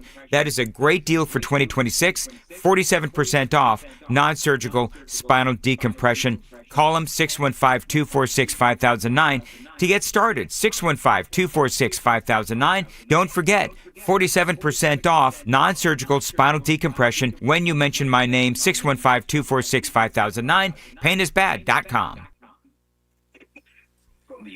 Structural Systems WTN traffic. Okay, some trouble still on the roadways this morning. There is a stuck vehicle on 65 in the southbound lanes in White House. It's right at Bethel Road, exit 104. It's blocking off the right lane. Some roads this morning are also blocked off because of storm damage. You've got one in Columbia. It's Carter's Creek Pike, both directions between Les Robinson and Nashville Highway. Also, Centerville Highway 100 is blocked. Cane Creek Road to East Beaver Dam Road. Traffic every 10 minutes every morning on Super Talk 99.7 WTN. This report is sponsored by Positive Coaching Alliance. Got issues with youth or high school sports? Positive Coaching Alliance can help. DCA.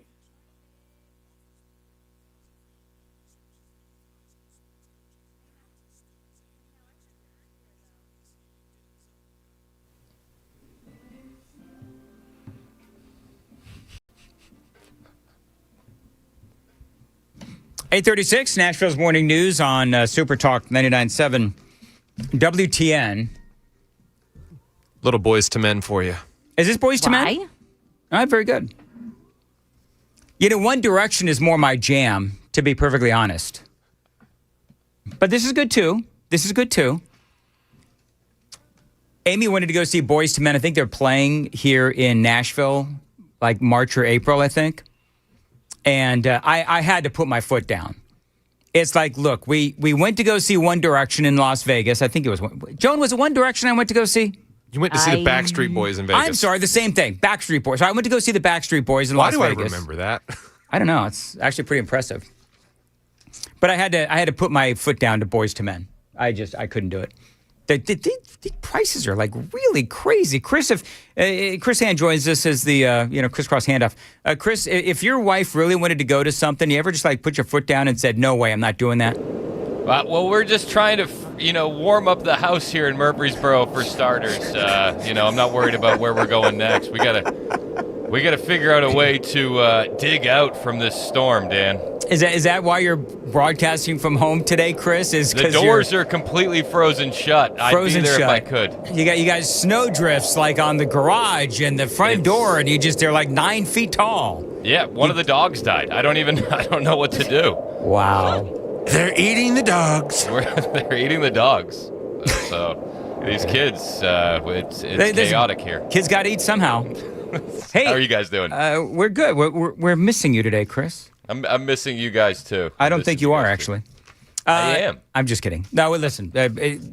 Roads are still apparently tough there in Murfreesboro. Are they, Chris? They are. I haven't ventured out on them. I'm a little bit too nervous. I'm better safe than sorry. If it saves one life, I'm going to stay home. So the best part of this whole thing is that Chris is trying to sell that the roads are too tough for him to go to come in, yet he has not gone outside. Yeah, well, the doors are frozen shut, Dan. Hey, Chris, what is that major street that you live about, 8 feet from? I don't know what street that is, but it's so hard to see it through the snow squalls. I can't recall. Okay. Very good.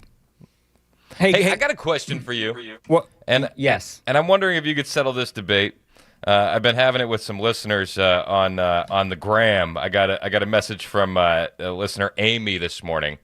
She was very upset because the other day I had a hot take. Okay. And here's my hot take: if bodybuilders can't use steroids, then the supermodel contestants shouldn't be allowed to wear makeup. Your thoughts, Dan? I see where you're going with that, actually. Like, it took me a second to figure out what you were doing, but isn't makeup, hey, Joan, chime in on this. Isn't makeup like part of a woman's like ability to create art on her face? Isn't that like a skill? I never thought of it that way, but I feel like it's a performance enhancer, and we shouldn't allow it. So in other words, all beauty pageants should feature no makeup. No makeup, no fillers, no plastic surgery. You got to be au naturel. Otherwise, we're talking performance-enhancing drugs. You got me on the last two there, but you know, these bodybuilders also get their bodies waxed and shaved all the way down to the last hair, and then they get orangified. They get Cheetoed as the left. Orangified? What are you talking about? They get the spray-on tan to like a 7-Eleven Bronzer. hot dog on the back of the roller grill. They do the bronzer, Dan. You've done bronzer.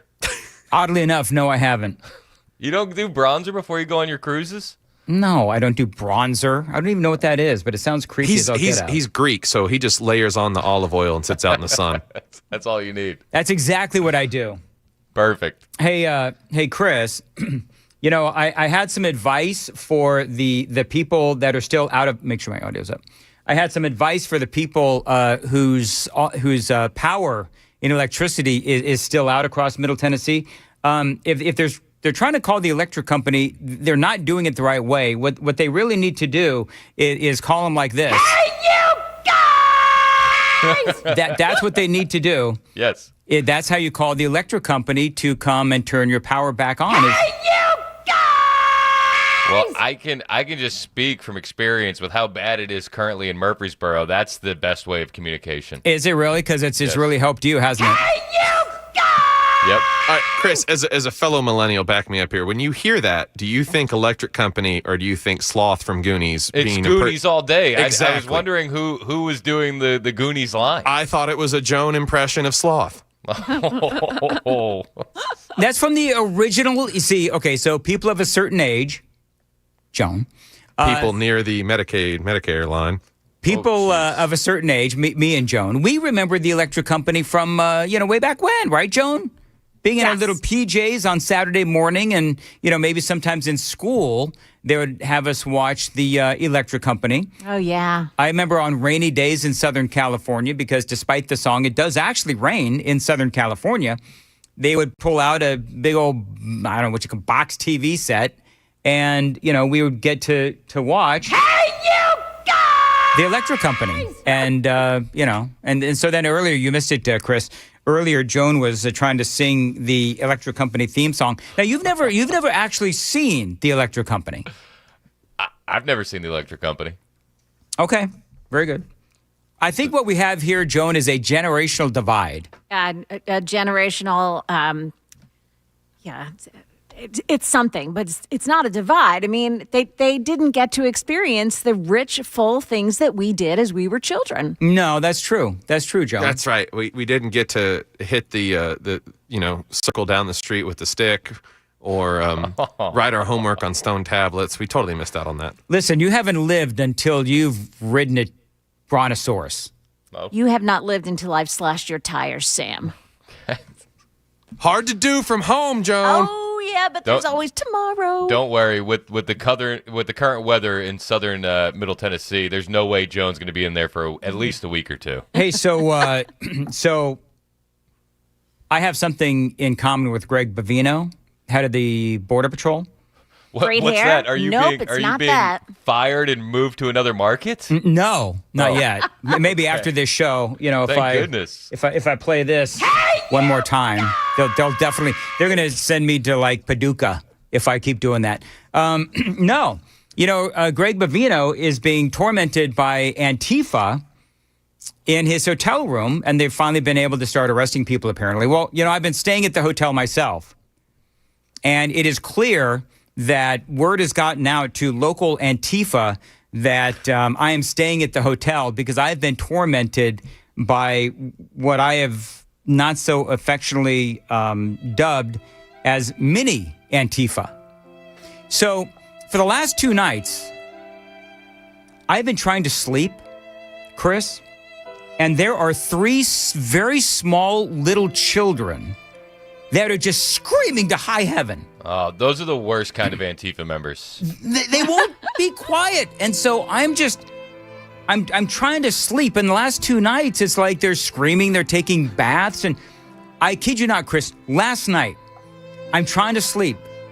And you've got these 3 little girls. And you know what they're doing? They're playing hockey in the hallway. And guess whose door was the net? Mine. And so... Can we at least give the girls some grace? Dan goes to bed at 5:30. Shut up, Chris. Okay. Shut up. I think I've been terrorized by mini Antifa here in Middle Tennessee at my hotel room. It was so bad, Chris, that you know what I did? You pepper sprayed them. You know what? If I had pepper spray, I would have pepper sprayed them. They're like, we were talking earlier, they're like 3, 5, and like 7. And so it was so bad that I actually left my hotel room and I came here to the radio station to sleep at like 10 o'clock last night. No way. That's how bad it was. And you'll appreciate this, Chris. The hotel, and I'm not going to say which hotel it is, but the hotel that I was at, they kept in my 3-day stay, they keep sending me text messages. Are you happy with your stay? Is there anything that we can do better? Right?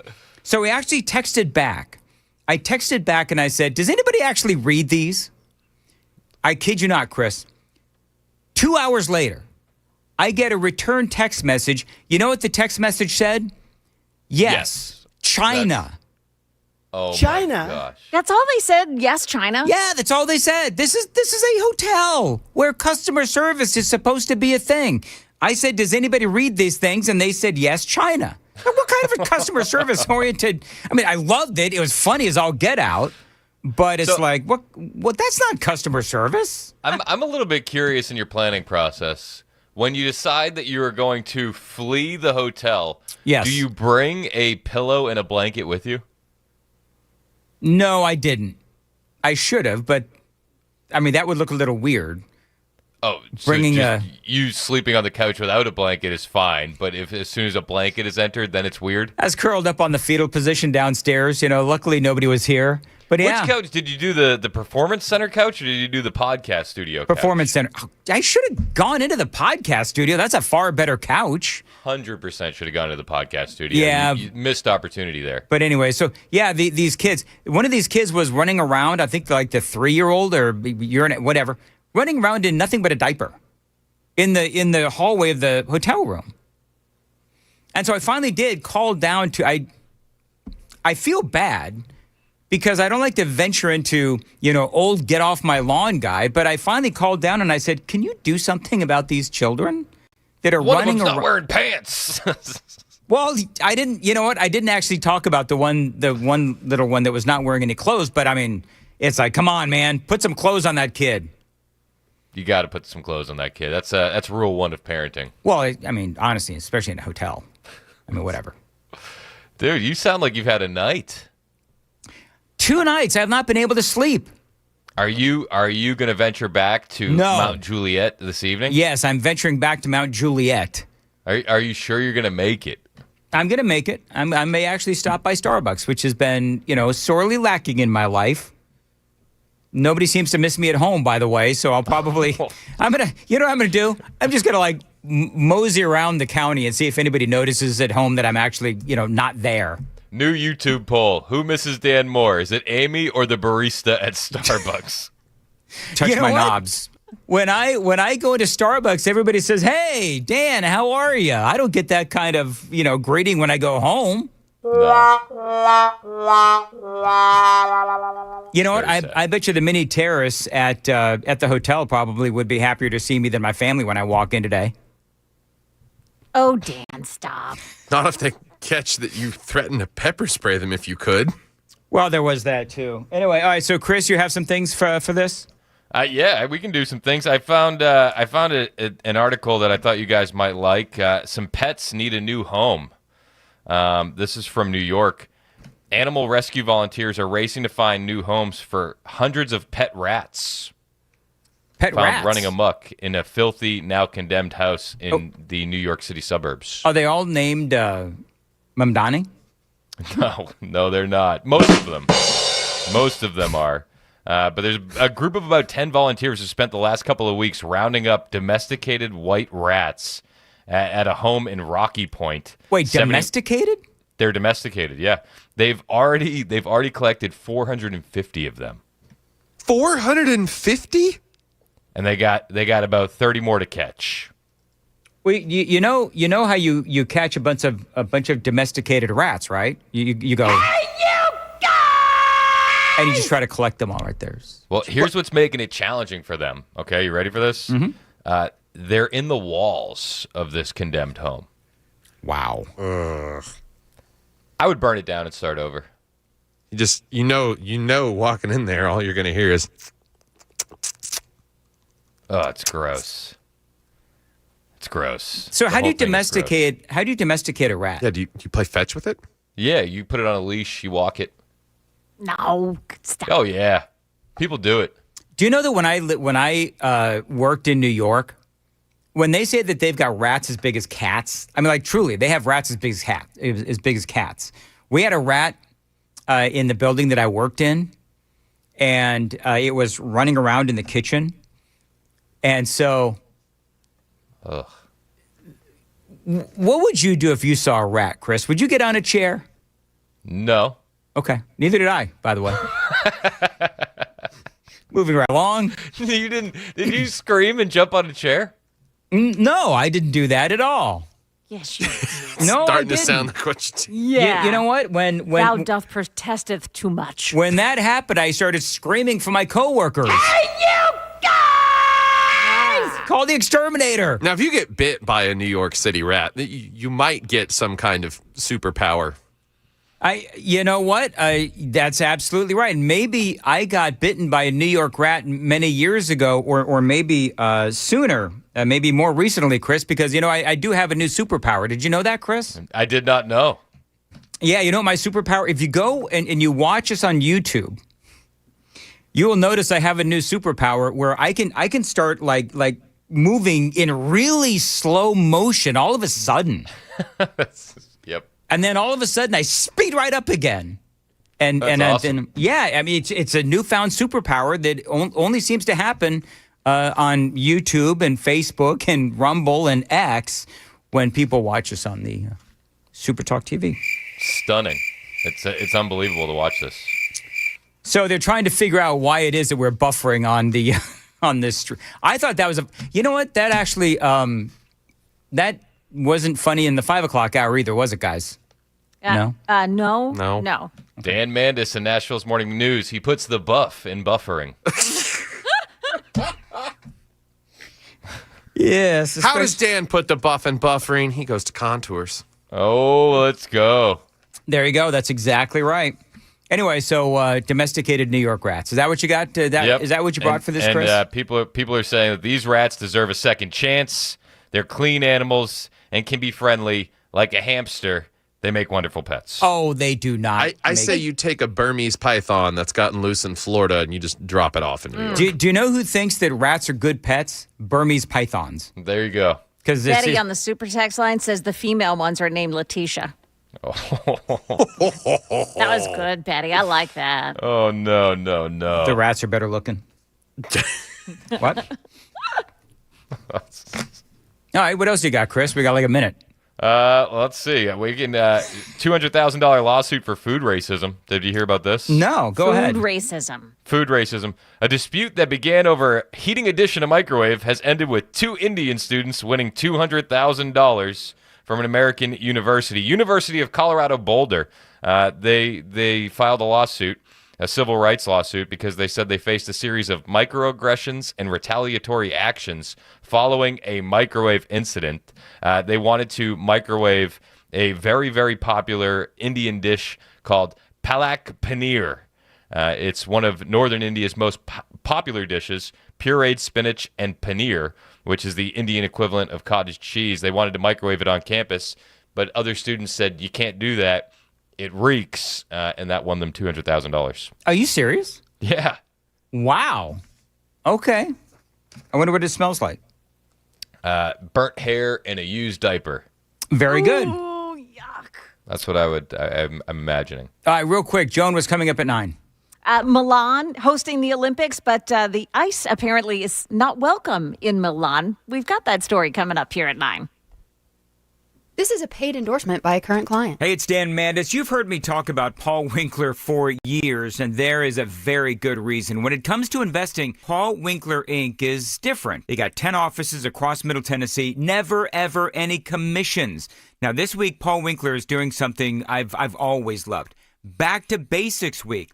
It is designed for everybody, no matter your education, no matter your experience, or how much money you are investing. Paul is going to answer all your questions. You know, he's going to break down stuff most people are maybe too embarrassed to ask, like what's the real difference between stocks and bonds? Why do financial experts always seem to disagree? And how many stocks does it actually take to be diversified? Now, you hear about gold, right? You hear about gold, CDs, Bitcoin, real estate, which are real investments and which aren't. Now, Paul is going to explain the two biggest investing philosophies that you're going to see out there and how to know which one your advisor is using, the evidence behind each approach, and the potential cost of choosing the wrong one. They'll even help you answer one of the biggest questions people struggle with: Roth or pre-tax for retirement? What really makes sense for you? And by the way, if you think that you're paying more than you should, you probably are as far as management fees. Now, these fees are often just the tip of the iceberg, and Paul is going to show you what is underneath. Now, if you want clarity,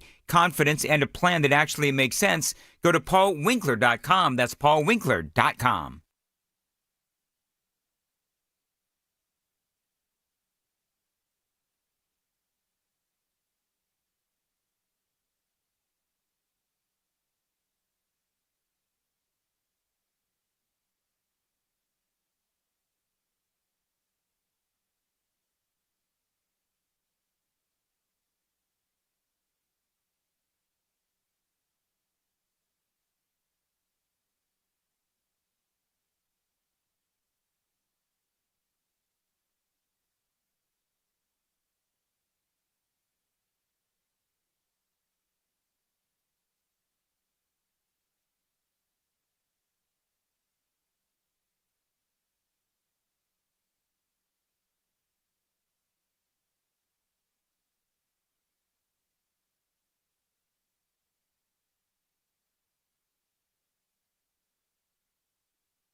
.859 Nashville's Morning News, and Chris Hand is coming up next. Chris, what do you got?